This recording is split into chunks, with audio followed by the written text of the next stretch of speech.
ಕಣ್ಣುಗಳನ್ನು ಮುಚ್ಚೋಣ. ಒಳ್ಳೆಯ ತಂದೆಯೇ, ಸರ್ವಶಕ್ತನಾದ ದೇವರೇ, ಈ ಸುಂದರವಾದ ಸಮಯಕ್ಕಾಗಿ ನಿಮಗೆ ಸ್ತೋತ್ರ. ಕೃಪೆಯುಳ್ಳ ಕರದ ಕೆಳಗೆ ತಗ್ಗಿಸಿಕೊಳ್ಳುತ್ತೇವೆ. ದೇವರಾಗಿರುವ ಕರ್ತನು ಸ್ತುತಿ ಸ್ತೋತ್ರಗಳನ್ನು ಅಂಗೀಕರಿಸಿದ್ದೀರಾ. ದೇವರೇ, ಒಳ್ಳೆಯ ಆಲೋಚನೆಗಳನ್ನು ಕೊಟ್ಟಿದ್ದೀರಾ. ಈಗ ನೀವು ನಮ್ಮೊಂದಿಗೆ ಮಾತನಾಡುವಂತಹ ಸಮಯ, ನಮ್ಮನ್ನು ಸಂಧಿಸುವಂತಹ ಸಮಯ. ಕೃಪೆಯುಳ್ಳ ಕರದ ಕೆಳಗೆ ತಗ್ಗಿಸಿಕೊಳ್ಳುತ್ತೇವಪ್ಪ. ನೀವು ಮಾತನಾಡಿ, ನೀವು ನಮ್ಮನ್ನು ಸಂಧಿಸಿರಿ. ನಮ್ಮ ದೇವರಾದ ಯೇಸುವಿನ ನಾಮದಲ್ಲಿ ತಂದೆಯೇ, ಹಲ್ಲೆಲೂಯಾ.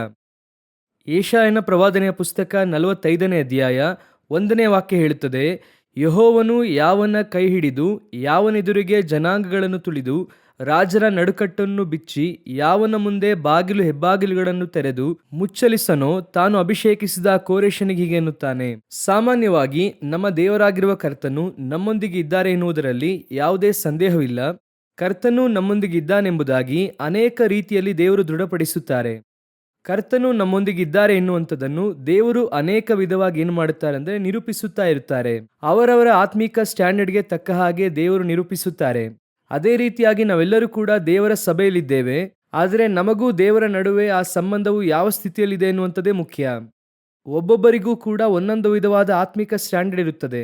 ಅಂದರೆ ನಾವು ದೇವರೊಂದಿಗೆ ಇದ್ದೇವೆ, ಆದರೆ ಆ ದೇವರೊಂದಿಗೆ ಇರುವಂತಹ ಸಂಬಂಧವು ಎಷ್ಟರ ಮಟ್ಟಿಗೆ ಇದೆ, ಎಂತಹ ಸ್ಥಿತಿಯಲ್ಲಿದೆ ಎನ್ನುವಂಥದ್ದೇ ಮುಖ್ಯ. ಅದೇ ರೀತಿಯಾಗಿ ಕರ್ತನು ನಮ್ಮೊಂದಿಗೆ ಇರುವಾಗ ಅವರಿರುವಂಥ ಡಿಸ್ಟೆನ್ಸನ್ನು ಬೇಸ್ ಮಾಡಿಯೇ ನಿಮಗೂ ಅವರಿಗೂ ಸಂಬಂಧ ಇರುತ್ತದೆ. ಒಬ್ಬ ಟೀಚರ್ಗೂ ವಿದ್ಯಾರ್ಥಿಗೆ ಇರುವಂತಹ ಸಂಬಂಧಕ್ಕೂ ಹಾಗೂ ಜೊತೆ ಸ್ನೇಹಿತನಿಗೂ ವಿದ್ಯಾರ್ಥಿಯೊಂದಿಗೆ ಇರುವಂತಹ ಸಂಬಂಧಕ್ಕೆ ಡಿಫ್ರೆನ್ಸ್ ಇರುತ್ತದೆ. ಒಂದೇ ಕ್ಲಾಸ್ ರೂಮಲ್ಲಿ ಇರುತ್ತಾರೆ, ಅದೇ ರೀತಿ ಒಂದೇ ಸಭೆಯಲ್ಲಿದ್ದೇವೆ. ಹಾಗಾದರೆ ನಮಗೂ ದೇವರ ನಡುವೆ ಇರುವಂತಹ ಸಂಬಂಧ ಯಾವ ಸ್ಥಿತಿಯಲ್ಲಿದೆ ಎಂಬುದಾಗಿ ನೋಡುವುದಾದರೆ ಆ ಡಿಫ್ರೆನ್ಸ್, ಉದಾಹರಣೆಗೆ ಒಂದು ವಾಕ್ಯವನ್ನು ಓದಿ ನಾನು ನಿಮಗೆ ಹೇಳುತ್ತೇನೆ. ಆದಿಕಾಂಡ ಪುಸ್ತಕ 5ನೇ ಅಧ್ಯಾಯ 21 ಹಾಗೂ 22ನೇ ವಾಕ್ಯವನ್ನು ಓದಿ ನೋಡೋಣ. ಹನೋಕನು 65 ವರ್ಷದವನಾದಾಗ ಮೆತುಷಾಲಹನನ್ನು ಪಡೆದನು. ಮೆತುಷಾಲಹನು ಹುಟ್ಟಿದ ಮೇಲೆ ಹನೋಕನು ಗಂಡು ಹೆಣ್ಣು ಮಕ್ಕಳನ್ನು ಪಡೆದು ದೇವರ ಅನ್ಯೋನ್ಯತೆಯಲ್ಲಿ 300 ವರ್ಷ ಬದುಕಿದನು. ಹನೋಕನು ದೇವರೊಂದಿಗೆ 300 ವರ್ಷ ಅನ್ಯೂನ್ಯತೆಯಲ್ಲಿ ನಡೆದನು. ಹಾಗಂದ್ರೆ ಏನರ್ಥ? ಇಂಗ್ಲಿಷಲ್ಲಿ ಹೇಗಿದೆ ಅಂದರೆ ಏನೋಕ್ ವಾಕ್ ವಿತ್ ದ ಗಾಡ್ ಅಂತ ಇದೆ. ಹನೋಕನ್ ಏನ್ ಮಾಡದಂತೆ? ನಡೆಯುತ್ತಾ ಇದ್ದನು. ಈ ನಡೆಯುವುದರಲ್ಲಿ ಅನೇಕ ಡಿಫ್ರೆನ್ಸ್ ಇದೆ. ಇನ್ನೊಂದು ವಾಕ್ಯವನ್ನು ಕೂಡ ಓದಿರಿ. ಆದಿಕಾಂಡ ಪುಸ್ತಕ 6ನೇ ಅಧ್ಯಾಯ 9ನೇ ವಾಕ್ಯವನ್ನು ಓದಿರಿ. ನೋಹನ ಚರಿತ್ರೆಯು. ನೋಹನು ನೀತಿವಂತನು, ತನ್ನ ಕಾಲದವರಲ್ಲಿ ತಪ್ಪಿಲ್ಲದವನು ಆಗಿದ್ದನು. ಅವನು ದೇವರೊಂದಿಗೆ ಅನ್ಯೂನ್ಯವಾಗಿ ನಡೆದುಕೊಂಡನು. ಈಗ ನೋಹನ್ ಹೇಗಿದ್ದಾರೆ? ಇಲ್ಲಿಯೂ ವಾಕ್ ವಿತ್ ದ ಗಾಡ್. ಇಬ್ಬರು ಕೂಡ ದೇವರೊಂದಿಗೆ ನಡೆದವರೇ. ಆದರೆ ಹನೋಕನಿಗೆ ಸಿಕ್ಕಂಥ ಪ್ರಕಟಣೆ ಬೇರೆ, ನೋಹನಿಗೆ ಸಿಕ್ಕಂಥ ಪ್ರಕಟಣೆ ಬೇರೆ. ಹನೋಕನ ಅಂತ್ಯ ಬೇರೆ, ನೋಹನ ಅಂತ್ಯ ಬೇರೆ. ಈ ರೀತಿಯಾಗಿ ಇಬ್ಬರ ನಡುವೆ ಅನೇಕ ಡಿಫ್ರೆನ್ಸ್ ಇರುತ್ತದೆ. ಆದರೆ ಇಬ್ಬರು ಕೂಡ ಏನು ಮಾಡುತ್ತಾ ಇದ್ದರು? ದೇವರೊಂದಿಗೆ ಅನ್ಯೂನ್ಯವಾಗಿ ನಡೆದರು ಎಂಬುದಾಗಿ ಇರುತ್ತದೆ. ಅದೇ ರೀತಿ ನಮ್ಮ ಆತ್ಮಿಕ ಜೀವಿತದಲ್ಲೂ ಕೂಡ ದೇವರೊಂದಿಗೆ ನಾವು ಇದ್ದೇವೆ. ಆದರೆ ನಾವು ದೇವರೊಂದಿಗೆ ಇರುವಾಗ ನಮಗೂ ಹಾಗೂ ದೇವರ ನಡುವೆ ಆ ಒಂದು ಆತ್ಮಿಕ ಐಕ್ಯತೆ ಎಷ್ಟು ಹತ್ತಿರವಾಗಿದೆ ಎಂಬುದಾಗಿ ನೋಡಬೇಕು. ಸಾಮಾನ್ಯವಾಗಿ ದೇವರು ಹೇಳಿಕೊಟ್ಟಿದ್ದೇನೆಂದರೆ, ದೇವರಿಗೂ ಈ ಒಂದು ದೇವದರ್ಶನ ಗುಡಾರದಲ್ಲಿ ನೋಡುವುದಾದರೆ ದೇವರು ಮಹಾಪರಿಶುದ್ಧ ಸ್ಥಳದಲ್ಲಿದ್ದಾರೆ. ಹಾಗೆ ನಾವು ನೋಡುತ್ತೇವೆ ದೇವರು ಕೃಪಾಸನದಲ್ಲಿ ಇದ್ದಾರೆ ಎಂಬುದಾಗಿ. ಆದರೆ ಆ ಕೃಪಾಸನದಲ್ಲಿ ನೋಡುವಾಗ ಆ ಮಹಾಪರಿಶುದ್ಧ ಸ್ಥಳದ ಒಳಗೆ ಒಬ್ಬರು ಮಾತ್ರ ಹೋಗೋಕೆ ಸಾಧ್ಯ. ಯಾರು ಹೋಗೋಕೆ ಸಾಧ್ಯ? ಮಹಾಯಾಜಕನು. ಅವರೇ ಒಳಗೆ ಹೋಗೋಕೆ ಸಾಧ್ಯ. ಆ ಮಹಾಯಾಜಕನು ಒಳಗೆ ಹೋದ್ರು ಅಂದ್ರೆ ಅವರಿಗೂ ದೇವರಿಗಿರುವಂಥ ಡಿಸ್ಟೆನ್ಸ್ಗೂ ಅದೇ ರೀತಿ ಪರಿಶುದ್ಧ ಸ್ಥಳದೊಳಗೆ ಯಾರು ಹೋಗ್ತಾರೆ? ಆ ಲೇವಿ ಕುಲಕ್ಕೆ ಸಂಬಂಧಪಟ್ಟಂತ ಯಾಜಕರು ಮಾತ್ರ ಹೋಗುತ್ತಾರೆ. ಸೊ ಅವರಿಗೂ ಇವರಿಗೂ ಇರುವಂತ ಡಿಫ್ರೆನ್ಸ್ ಎಷ್ಟು ದೂರ ಇರುತ್ತದೆ? ಸ್ವಲ್ಪ ದೂರವೇ ಇರುತ್ತದೆ. ಅದೇ ದೇವದರ್ಶನ ಗುಡಾರದ ಹೊರಗೆ ಯಜ್ಞವೇದಿ ಇರುತ್ತದೆ. ಯಜ್ಞವೇದಿಯ ಬಳಿಗೆ ನೋಡುವುದಾದರೆ ಯಾಜಕರು ಇರುತ್ತಾರೆ, ಬಲಿಯನ್ನು ಅರ್ಪಿಸುವುದಕ್ಕೆ ಅಲ್ಲಿ ಜನರು ಇರುತ್ತಾರೆ. ಈಗ ದೇವರಿಗೂ ಜನರಿಗಿರುವಂತ ಡಿಫ್ರೆನ್ಸ್, ದೇವರು ಮಹಾಯಾಜಕನೊಂದಿಗೆ ಇರುವುದಕ್ಕಿಂತಲೂ ಈ ಯಾಜಕನು ಸ್ವಲ್ಪ ದೂರ ಇದ್ದಾನೆ. ಯಾಜಕರು ದೇವರೊಂದಿಗೆ ಇರುವುದಕ್ಕಿಂತ ಜನರು ಹೇಗಿದ್ದಾರೆ? ಇನ್ನೂ ಸ್ವಲ್ಪ ದೂರ ಇದ್ದಾರೆ. ಹಾಗಾದರೆ ನಾವು ಒಂದೇ ದೇವದರ್ಶನ ಗುಡಾರದೊಳಗೆ ಇದ್ದೇವೆ. ಆದರೆ ಈ ಕಾರ್ಯಗಳನ್ನೆಲ್ಲ ನೋಡುವುದಕ್ಕೆ ಎಲ್ಲ ಒಂದೇ ರೀತಿಯಾಗಿದೆ. ಆದರೆ ಒಬ್ಬೊಬ್ಬರಲ್ಲೂ ಕೂಡ ಏನಿದೆ? ಒಂದು ಡಿಸ್ಟೆನ್ಸ್ ಇದೆ ದೇವರ ಹಾಗೂ ನಮ್ಮ ನಡುವೆ. ಹಾಗಾದ್ರೆ ನಾವು ಆತ್ಮಿಕ ಜೀವಿತದಲ್ಲಿದ್ದೇವೆ. ಈಗ ನಾನು ಹೇಳುವಂಥದ್ದು ಸೇವಕರ ಹಾಗೂ ವಿಶ್ವಾಸಿಗಳ ನಡುವೆ ಇರುವಂತಹ ಡಿಫ್ರೆನ್ಸ್ ಅಲ್ಲ, ಎಲ್ಲರಿಗೂ ಹಾಗೂ ದೇವರ ನಡುವೆ ಇರುವಂತಹ ಡಿಫ್ರೆನ್ಸ್. ನಾವೆಲ್ಲರೂ ಕೂಡ ಅರಸರಾಗಿಯೂ ಯಾಜಕರಾಗಿಯೂ ನಾವು ಕರೆಯಲ್ಪಟ್ಟಿದ್ದೇವೆ ಹೊಸ ಒಡಂಬಡಿಕೆಯಲ್ಲಿ. ಪ್ರಕಟಣೆ 1:6 ಆ ರೀತಿಯಾಗಿರುವಾಗ ನಮ್ಮನ್ನು ಕರೆದಂತ ದೇವರೊಂದಿಗೆ ನಾವು ಎಷ್ಟು ಡಿಸ್ಟೆನ್ಸ್ ಅಲ್ಲಿ ಇದ್ದೇವೆ? ಎಲ್ಲರೂ ನಾವು ದೇವರೊಂದಿಗೆ ನಡೆಯುತ್ತೇವೆ, ಆದರೆ ದೇವರಿಗೂ ಹಾಗೂ ನಮ್ಮ ನಡುವೆ ಇರುವಂತಹ ಸಂಬಂಧವೇನು? ಸಭೆಯೊಳಗೆ ಇದ್ದೇವೆ, ಆತ್ಮಿಕ ಜೀವಿತದಲ್ಲಿ ಇದ್ದೇವೆ, ಆದರೆ ನಮಗೂ ದೇವರ ನಡುವೆ ಇರುವಂತಹ ಡಿಫರೆನ್ಸ್ ಅಥವಾ ಡಿಸ್ಟೆನ್ಸ್ ಎಷ್ಟು ದೂರ ಇದೆ ಎಂಬುದಾಗಿಯೇ ನಾವು ಅದರ ಕುರಿತು ನೋಡಲಿದ್ದೇವೆ. ನೀವು ಈಗ ಓದಿದಂತಹ ವಾಕ್ಯ ಯೆಶಾಯನ ಪುಸ್ತಕ 45ನೇ ಅಧ್ಯಾಯ 1ನೇ ವಾಕ್ಯವನ್ನು ಮತ್ತೊಮ್ಮೆ ಓದಿರಿ. ಯೆಶಾಯ 45ನೇ ಅಧ್ಯಾಯ 1ನೇ ವಾಕ್ಯ ಓದಿರಿ. ಯೆಹೋವನು ಯಾವನ ಕೈ ಹಿಡಿದು ಯಾವನೆದುರಿಗೆ ಜನಾಂಗಗಳನ್ನು ತುಳಿದು ರಾಜರ ನಡುಕಟ್ಟನ್ನು ಬಿಚ್ಚಿ ಯಾವನ ಮುಂದೆ ಬಾಗಿಲು ಹೆಬ್ಬಾಗಿಲುಗಳನ್ನು ತೆರೆದು ಮುಚ್ಚಲಿಸನೋ ತಾನು ಅಭಿಷೇಕಿಸಿದ ಕೋರೆಷನಿಗೆ ಹೀಗೆ ಎನ್ನುತ್ತಾನೆ. ಸಾಮಾನ್ಯವಾಗಿ ಅವನ ಕೈ ಹಿಡಿದುಕೊಂಡು ಎನ್ನುವಂತ ಈ ರೀತಿಯಾದ ಮಾತನ್ನು ಯಾರಿಗೆ ಯೂಸ್ ಮಾಡುತ್ತೇವೆ ಅಂದ್ರೆ, ಸಾಮಾನ್ಯವಾಗಿ ಒಂದು ಮಾರ್ಗ ಗೊತ್ತಿಲ್ಲದೆ ಇರುವಂತ ವ್ಯಕ್ತಿಯನ್ನು ನಾವು ಸ್ವಲ್ಪ ಕ್ರಾಸ್ ಮಾಡಿ ಕರೆದುಕೊಂಡು ಹೋಗುತ್ತೇವೆ, ವಯಸ್ಸಾದವರನ್ನು, ಅಥವಾ ಆ ಕಡೆಗೆ ಹೋಗುವುದು ಹೇಗೆ ಎಂಬುದಾಗಿ ಗೊತ್ತಿಲ್ಲದೆ ಇರುವಂತ ವ್ಯಕ್ತಿಯನ್ನು ನಾವು ಏನ್ ಮಾಡುತ್ತೇವೆ ಅಂದ್ರೆ ಕೈ ಹಿಡಿದು ಕರ್ಕೊಂಡು ಹೋಗ್ತೇವೆ. ಏನ್ ಮಾಡುತ್ತೇವೆ? ಕೈ ಹಿಡಿದು ಕರ್ಕೊಂಡು ಹೋಗ್ತೇವೆ. ಅವ್ರ ಮುಂದೆ ನಾವೆಲ್ಲವನ್ನು ಕೂಡ ಮಾಡುತ್ತೇವೆ. ಹೋದ ಕೂಡಲೇ ನಾವು ಚೇರ್ ಹಾಕುತ್ತೇವೆ, ಹೋದ ಕೂಡಲೇ ಏನ್ ಮಾಡುತ್ತೇವೆ? ಸ್ಕ್ರೀನ್ ಸ್ವಲ್ಪ ಸರಿಸುತ್ತೇವೆ. ಯಾತಕ್ಕಾಗಿ ಅಂದರೆ ಅವರಿಗೆ ಮುಂದೆ ಹೋಗುವುದಕ್ಕೆ ಏನು ಗೊತ್ತಿಲ್ಲ, ಏನು ಮಾಡಬೇಕೆಂದು ಗೊತ್ತಿಲ್ಲ. ಆ ರೀತಿಯಾಗಿರುವಾಗ ನಾನು ಏನ್ ಮಾಡುತ್ತೇನೆ? ನಿನ್ನನ್ನು ಕೈ ಹಿಡಿದು ಜೊತೆಗೆ ಕರೆದುಕೊಂಡು ಹೋಗ್ತೇನೆ, ನಿನಗೆ ಹೆಲ್ಪ್ ಮಾಡುತ್ತೇನೆ ಎಂಬುದಾಗಿ ಅರ್ಥ. ಆದರೆ ಇಲ್ಲಿ ಅವರು ಹೇಳುವಂಥದ್ದು ಯಾರಿಗೆ ಎಂಬುದಾಗಿ ನೋಡುವಾಗ, ಕರ್ತನಿಂದ ಅಭಿಷೇಕಿಸಲ್ಪಟ್ಟಂತ ತಾನು ಅಭಿಷೇಕಿಸಿದ ಕೋರೆಷನಿಗೆ. ಕೋರೆಷನೊಬ್ಬ ದೊಡ್ಡ ಅರಸನು, ಲೋಕ ಪ್ರಕಾರವಾಗಿ ಅವನು ದೊಡ್ಡ ಜ್ಞಾನಿ. Koresh the great, Cyrus the great ಅಂತಾರೆ. ಆ ರೀತಿಯಾದಂಥ ಅರಸನಿಗೆ ದೇವರು ಹೇಳುವಂತಹ ಮಾತು, ನಿನಗೆ ಏನು ಮಾಡಬೇಕೆಂದು ಗೊತ್ತಿಲ್ಲ, ಯಾವುದು ಎಲ್ಲಿದೆ ಅಂತ ಗೊತ್ತಿಲ್ಲ, ನಿಕ್ಷೇಪ ಎಲ್ಲಿದೆ ಅಂತ ಗೊತ್ತಿಲ್ಲ, ಆ ಬೊಕ್ಕಸ ಎಲ್ಲಿದೆ ಅಂತ ಗೊತ್ತಿಲ್ಲ. ನಾನೇನ್ ಮಾಡ್ತೇನೆ? ನಾನಿನ್ನ ಬಲಗೈಯನ್ನು ಹಿಡಿದುಕೊಂಡು ಮುಂದೆ ನಾನು ಹೋಗುತ್ತೇನೆ, ನೀನು ನನ್ನ ಜೊತೆ ಬಾ ಎಂದು ಹೇಳುತ್ತಾರೆ. ಇದು ಕರ್ತನಿಗೂ ಮೊದಲನೆಯದಾದ ಹಂತದಲ್ಲಿ ತಾನು ಅಭಿಷೇಕಿಸಿದ, ಈಗ ನಿಮ್ಮನ್ನು ನನ್ನನ್ನು ಅಭಿಷೇಕ ಅವರು ಮಾಡಿದ್ದಾರೆ, ಆದರೆ ನೀವು ನಾನು ಯಾವ ಹಂತದಲ್ಲಿದ್ದೇವೆ ಅನ್ನುವಂಥದ್ದೇ ಇಂಪಾರ್ಟೆಂಟ್. ನಮಗೆ ಅಭಿಷೇಕ ಮಾಡಿದ್ದಾರೆ, ಆದರೆ ಆತ್ಮೀಕ ಜೀವಿತದಲ್ಲಿ ಇನ್ನೂ ನಮ್ಮ ಮುಂಭಾಗದಲ್ಲಿ ಇಡಲ್ಪಟ್ಟಂತ ಕಾರ್ಯ ಏನೆಂಬುದಾಗಿ ನಮಗೆ ಗೊತ್ತಿಲ್ಲ. ಸೇವೆಯ ಮಾರ್ಗದಲ್ಲೂ ಕೂಡ ಅನೇಕ ಸೇವಕರಿಗೆ ಮುಂದೆ ಏನಿದೆ ಎಂಬುದಾಗಿ ಗೊತ್ತಿಲ್ಲ. ಅನೇಕ ಸಮಯದಲ್ಲಿ ಹಾಗೆ ಹೋಗುತ್ತಾ ಇರುತ್ತಾರೆ, ತಪ್ಪಾದ ವಿಷಯಕ್ಕೆ ಹೋಗುತ್ತಾರೆ. ಆನಂತರ ದೇವರ ಹತ್ರ ಕೇಳುತ್ತಾರೆ, ದೇವರೇ ಏನ್ ಹೀಗೆ ನಡೆಯಿತು? ನೀವು ಬೈಬಲ್ನಲ್ಲಿರುವಂತಹ ಎಲ್ಲ ಮುಖ್ಯವಾದ ವ್ಯಕ್ತಿಗಳನ್ನು ಕೂಡ ತೆಗೆದು ನೋಡಿರಿ. ನಮ್ಮ ದೇವರಲ್ಲಿರುವಂತಹ ಒಂದು ಮುಖ್ಯವಾದ ಸ್ವಭಾವ, ಒಂದೊಂದು ಸ್ಟೇಜ್ ಬರುವಾಗಲೂ ಕೂಡ ಮುಂದೆ ಏನು ಮಾಡಬೇಕು, ಮುಂದೆ ಏನು ಮಾಡಬೇಕೆಂಬುದಾಗಿ ಹೇಳುತ್ತಾ ಬರುತ್ತಾರೆ. ಈಗ ಮೆಸೊಪೊತಾಮಿಯ ದೇಶದಲ್ಲಿ ಅಬ್ರಹಾಮನು ಇದ್ದಾಗ ದೇವರು ಹೇಳುತ್ತಾರೆ, ನಾನು ತೋರಿಸುವ ದೇಶಕ್ಕೆ ನೀನು ಹೋಗು ಅನ್ನುತ್ತಾರೆ. ಈಗ ಆ ದೇಶಕ್ಕೆ ಅವರು ಬರುತ್ತಾರೆ. ಅಲ್ಲಿ ಬಂದ ಈಸಾಕನನ್ನು ನೋಡಿ ದೇವರೊಂದು ಆಲೋಚನೆ ಕೊಡುತ್ತಾರೆ, ನೀನು ಈ ದೇಶದಲ್ಲಿ ಇರು, ಐಗುಪ್ತಕ್ಕೆ ಹೋಗಬೇಡ ಎಂದು ಹೇಳುತ್ತಾರೆ. ಅದೇ ದೇಶದಲ್ಲಿರುವಂತ ಯಾಕೋಬನಿಗೆ ಹೇಳುತ್ತಾರೆ, ನೀನು ಹೋಗು, ನಾನು ಮರಳಿ ನಿನ್ನನ್ನು ಕರೆದುಕೊಂಡು ಬರುತ್ತೇನೆ ಎಂದು ಹೇಳುತ್ತಾರೆ. ಈ ರೀತಿ ಒಬ್ಬೊಬ್ಬರಿಗೂ ಕೂಡ ಒಂದೊಂದು ವಿಧವಾದ ಆಲೋಚನೆ ಇದೆ. ನಾವೆಲ್ಲರೂ ಕೂಡ ಅಂತ್ಯದ ತನಕ ತಿಳಿದಿರುವವರಲ್ಲ. 100% ಸಾಯುವ ತನಕ ನನಗೆ ಏನೇನು ನಡೆಯುತ್ತದೆ ಎಂಬುದಾಗಿ ನಾವು ಹೇಳುವುದಕ್ಕೆ ಸಾಧ್ಯವೇ ಇಲ್ಲ. ಒಂದು ವೇಳೆ ದೇವರು ನಮಗೆ ಒಂದು ಡೆಸ್ಟಿನೇಷನ್ ಇಟ್ಟಿರುತ್ತಾರೆ. ಮೋಶೆಗೆ ಈಗ ಹೇಳುತ್ತಾರೆ, ನೀನು ಹೋಗು, ನಾನು ಇಸ್ರಾಯೇಲ್ ಜನರನ್ನು ಏನ್ ಮಾಡುತ್ತೇನೆ, ಕರ್ಕೊಂಡು ಬರುತ್ತೇನೆ ಎಂದು ಹೇಳುತ್ತಾರೆ. ಆದರೆ ನಡುವೆ ಕೆಂಪು ಸಮುದ್ರ ಬರುತ್ತದೆ, ನಡುವೆ ಫರೋಹನನ್ನು ಹಿಂದಟ್ಟಿ ಬರುತ್ತಾನೆಂಬುದಾಗಿ ಅದರ ಕುರಿತು ಅವರು ಹೇಳಿಲ್ಲ ಅಲ್ವಾ? ಕರ್ಕೊಂಡು ಬಾ ಅಂತ ಹೇಳಿದ್ರು, ಕರ್ಕೊಂಡು ಬಂದ್ರು, ಸಂತೋಷವಾಗಿ ಈಗ ಬರುತ್ತಾ ಇದ್ದಾರೆ. ದೇವರು ಹೇಳಿದ ಪ್ರಕಾರ ಬಿಡುಗಡೆ ಮಾಡಿದ್ರು, ಜಯಘೋಷದೊಂದಿಗೆ ಗಂಭೀರವಾಗಿ ಸೇನೆಗಳ ಕರ್ತನು, ಜಯಕರ್ತನು ಮುಂದೆ ಹೋಗುತ್ತಾ ಇದ್ದಾರೆ ಎಂಬುದಾಗಿ ಹಾಡುತ್ತಾ ಬರುತ್ತಿದ್ದಾರೆ. ಅಲ್ಲಿಗೆ ಬಂದರೆ ಒಂದು ಕಡೆ ಫರೋಹನನು, ಇನ್ನೊಂದು ಕಡೆ ಕೆಂಪು ಸಮುದ್ರ. ಈಗ ಏನ್ ಮಾಡಬೇಕಂತ ಗೊತ್ತಿದ್ರೆ ಮೋಶೆ ಕರ್ತನ ಹತ್ರ ಕೇಳ್ತಿರ್ಲಿಲ್ಲ. ಮೋಶೆ ಕರ್ತನ ಹತ್ರ ಕೇಳುತ್ತಾರೆ, ಈ ಜನರನ್ನು ನಾನಾ ಹೆತ್ತೆ, ನನ್ನನ್ನು ಯಾಕೆ ಕರ್ತಂದ್ರೆ ಎಲ್ಲರೂ ನನ್ನನ್ನು ಬೈಯುತ್ತಿದ್ದಾರೆ. ದೇವರು ಹೇಳುತ್ತಾರೆ, ನೀನ್ ಯಾಕೆ ನನ್ನ ಹತ್ರ ಮೊರೆ ಇಡುತ್ತಿದ್ಯಾ? ದೇವರೇ ಬೇರೆ ಯಾರ ಹತ್ರ ಮೊರೆ ಇಡುವುದು? ಅವ್ರು ಹೇಳುತ್ತಾರೆ, ನಿನ್ನ ಕೋಲನ್ನು ಚಾಚು, ನಿನ್ನ ಹತ್ರ ಒಂದು ಬಲ ಇದೆ ನೋಡು, ಅಲ್ಲಿ ಸಮುದ್ರ ವಿಭಾಗವಾಗುತ್ತದೆ ನೋಡು, ಅವರನ್ನು ಕರ್ಕೊಂಡು ಹೋಗು. ಹಾಗಾದ್ರೆ ಅಲ್ಲಿ ಕೆಂಪು ಸಮುದ್ರ ವಿಭಾಗವಾಗುತ್ತದೆ ಅಂತ ಯಾರಿಗೂ ಗೊತ್ತಿಲ್ಲ. ಅದೇ ರೀತಿಯಾಗಿ ನಮ್ಮ ಸೇವೆಯ ಮಾರ್ಗದಲ್ಲಿ ದೇವರು ಕರ್ಕೊಂಡು ಬರುವಾಗ, ಆತ್ಮಿಕ ಜೀವಿತದಲ್ಲಿ ದೇವರು ಕರ್ಕೊಂಡು ಬರುವಾಗ ಮುಂದೆ ಏನ್ ನಡೆಯುತ್ತದೆ ಎಂಬುದಾಗಿ ದೇವರು ನಮಗೆ ಹೇಳುವುದಕ್ಕೆ ಬಯಸುತ್ತಾರೆ, ಆದರೆ ನಿರ್ದಿಷ್ಟ ಸಮಯದಲ್ಲಿ ಹೇಳುತ್ತಾರೆ. ಆ ರೀತಿ ಹೇಳುವ ಮುನ್ನ ಅವ್ರು ಏನ್ ಮಾಡುತ್ತಾರೆ ಅಂದ್ರೆ, ನಿಮಗೂ ನನಗೂ ಒಂದು ಕಾನ್ಫಿಡೆಂಟ್ ಅನ್ನು ಕೊಡುತ್ತಾರೆ. ನೀನು ಭಯಪಡಬೇಡ, ನಾನು ನಿನ್ನ ಬಲಗೈಯನ್ನು ಹಿಡಿದುಕೊಂಡು ಕರ್ಕೊಂಡು ಹೋಗ್ತೇನೆ. ನನಗೆ ಕತ್ತಲೆಯಾಗಿದೆ ದೇವರೇ. ಕೋರೆಷನು, ಒಂದು ವೇಳೆ ಬ್ಯಾಬಿಲೋನ್ ದೊಡ್ಡದಾಗಿದೆಯಲ್ಲ, ಒಂದು ವೇಳೆ ಕೋರೆಷನು ದೇವರನ್ನು ಆ ರೀತಿ ನೋಡಿದ್ರೆ, ಬ್ಯಾಬಿಲೋನ್ ಇಷ್ಟು ದೊಡ್ಡದಾಗಿದೆಯಲ್ಲ, ಎಲ್ಲರೂ ಇದ್ದಾರಲ್ಲ, ದೊಡ್ಡ ಕೋಟೆ ಇದೆಯಲ್ಲ ಅಂದ ಕೂಡಲೇ, ನೀನು ಚಿಂತೆ ಮಾಡಬೇಡ ಕೋರೆಷನ್, ನಿನ್ನ ಕೈ ಹಿಡ್ಕೊಂಡು ನಾನೇ ಕರ್ಕೊಂಡು ಹೋಗ್ತೇನೆ. ನೀನು ಯಾವ ಮಾರ್ಗದಲ್ಲಿ ಹೋದ್ರೆ ಒಳಗೆ ಹೋಗಬಹುದು, ಯಾವ ಸ್ಥಳದಲ್ಲಿರುವಂತ ನಿಕ್ಷೇಪ ತೆಗೆಯಬೇಕೆಂದು ನನಗೆ ಗೊತ್ತು. ನೀನು ನನ್ನನ್ನು ಕೇವಲ ಫಾಲೋ ಮಾತ್ರ ಮಾಡು. ನಾನು ನಿನ್ನ ಕೈ ಹಿಡಿದುಕೊಂಡಿದ್ದೇನಲ್ಲ, ಹಾಗೆ ನನ್ನ ಹಿಂದೆ ಬರುತ್ತಾನೆ ಇರು. ನಾನು ನಿನ್ನನ್ನು ಕರ್ಕೊಂಡು ಹೋಗಿ ಸರಿಯಾಗಿ ಮಾಡುತ್ತೇನೆ ಎನ್ನುವಂಥದ್ದೇ ನಾನು ನಿನಗೆ ಕೊಡ್ತಾ ಇರುವಂತ ವಾಗ್ದಾನ. ಹಲ್ಲೆಲೂಯಾ. ಮುಂದಿನ ವರ್ಷ ಏನು ಮಾಡುತ್ತೇವೆ, ಹೇಗಾಗುತ್ತದೆ, ಇವತ್ತಿನ ತನಕ ಮಾತ್ರ ನಮ್ಮ ಕೈಯಲ್ಲಿದೆ. ಆದರೆ ಇಲ್ಲಿಯವರೆಗೂ ನಮ್ಮ ಬಲಗೈ ಹಿಡಿದು ನಡೆಸಿಕೊಂಡು ಬಂದಂತಹ ದೇವರು ಇನ್ನು ಮುಂದೆಯೂ ನಿಮ್ಮನ್ನು ನಡೆಸುವುದಕ್ಕೆ ಶಕ್ತರಾಗಿ ಇದ್ದಾರೆ. ಹಾಲೆಲೂಯ. ಇದುವೇ ನಿಮಗೂ ನನಗೂ ದೇವರು ಮಾಡುವ ವಾಗ್ದಾನ. ಅನೇಕರು ಏನೆಂದರೆ, ದೇವರು ನಮ್ಮ ಜೀವಿತದಲ್ಲಿ ಏನೇನೆಲ್ಲ ಮಾಡುತ್ತಾರೋ ಮುಂಚೆನೇ ಎಲ್ಲವನ್ನು ಕೂಡ ಪ್ಲಾನ್ ಹಾಕಿ ಕೊಟ್ಬಿಡ್ಬೇಕು. ಪ್ಲಾನ್ ಹಾಕಿ ಕೊಟ್ರೆ ನಮಗೆ ನೆಮ್ಮದಿ. ಕೆಲವು ಸಮಯದಲ್ಲಿ ದೇವರು ಕೆಲವು ವಿಷಯಗಳನ್ನು ಹೇಳುತ್ತಾರೆ, ಆದರೆ ಇನ್ನು ಕೆಲವು ಸಮಯದಲ್ಲಿ ಕೆಲವು ವಿಷಯಗಳನ್ನು ದೇವರು ಹೇಳುವುದಿಲ್ಲ, ಅವರೇ ಮಾಡುತ್ತಾರೆ. ಅದ್ರ ಪಾಡಿಗೆ ಅದು ನಡೆಯುತ್ತದೆ. ಯಾಕಂದ್ರೆ ನಿನ್ನ ಬಲಗೈ ಹಿಡಿದು ನಡೆಸಿಕೊಂಡು ಹೋಗುತ್ತಾ ಇರುವಂತವನು ನಾನು. ಹೇಳಿಯೂ ಮಾಡದೇ ಇರುತ್ತಾರೋ ವಾಕ್ಯದ ಮೇಲೆ ನಂಬಿಕೆ ಇರಬೇಕು. ಈ ಅಪನಂಬಿಕೆ ಅಥವಾ ಭಯ ಇದೆಯಲ್ವಾ, ಅದನ್ನು ಬೇಡ ಎಂದು ಹೇಳುತ್ತಿದ್ದಾರೆ ದೇವರು. ಕೈ ನಾನ್ ತಾನೇ ಹಿಡ್ಕೊಂಡಿದ್ದೇನೆ. ನೀವು ಯೋಚನೆ ಮಾಡಿ ನೋಡಿ, ಚಿಕ್ಕ ವಯಸ್ಸಿನಲ್ಲಿ ನಾವು ಹೋಗುವಾಗ ಸ್ವಲ್ಪ ನಾವು ಎಡವುದ್ವಿ ಅಂದ್ರೆ ಅಪ್ಪ ಕೈ ಹಿಡ್ಕೊಂಡಿದ್ರೆ ನಾವು ಕೆಳಗೆ ಬೀಳುವುದಿಲ್ಲ. ಎಡವಿ ಕೆಳಗೆ ಬೀಳುವಾಗಿರುತ್ತದೆ, ಆದರೆ ಅಪ್ಪ ಕೈ ಮೇಲೆತ್ತಿ ಹಾಗೆ ನಿಲ್ಲಿಸುತ್ತಾರೆ. ಆ ನೆಲದ ಮೇಲೆ ನಮ್ಮ ಮಂಡಿ ಊರುವ ಹಾಗೆ ಇರುತ್ತದೆ, ಆದರೆ ಅದು ಮುಟ್ಟದಂತೆ ಅಪ್ಪ ಮೇಲೆತ್ತುತ್ತಾರೆ. ಆದರೆ ಮಕ್ಕಳಿಗೆ ಏನಿರುತ್ತದೆ ಗೊತ್ತಾ, ಅಪ್ಪ ಕೈ ಬಿಡುತ್ತಾರೋ ಅದೇನ್ ಮಾಡುತ್ತೆ, ಕೈ ಬಿಡಿಸಿಕೊಂಡು ತಾನಾಗಿ ನಡೆಯುವುದಕ್ಕೆ ಆಸೆ ಪಡುತ್ತದೆ. ಅಪ್ಪ ಹೇಳುತ್ತಾರೆ, ನಿರ್ದಿಷ್ಟ ಕಾಲ ಬರುತ್ತದೆ, ನಾನೇ ಕೈ ಬಿಡುತ್ತೇನೆ, ಆಗ ನೀನು ಹೋಗಬಹುದು. ಇಲ್ಲಿ ಹಳ್ಳ ದಿನೇ ಇದೆ, ಹೇಗೆ ನಿನ್ನನ್ನು ಕರ್ಕೊಂಡು ಹೋಗ್ಬೇಕಂತ ನನಗೆ ಗೊತ್ತು.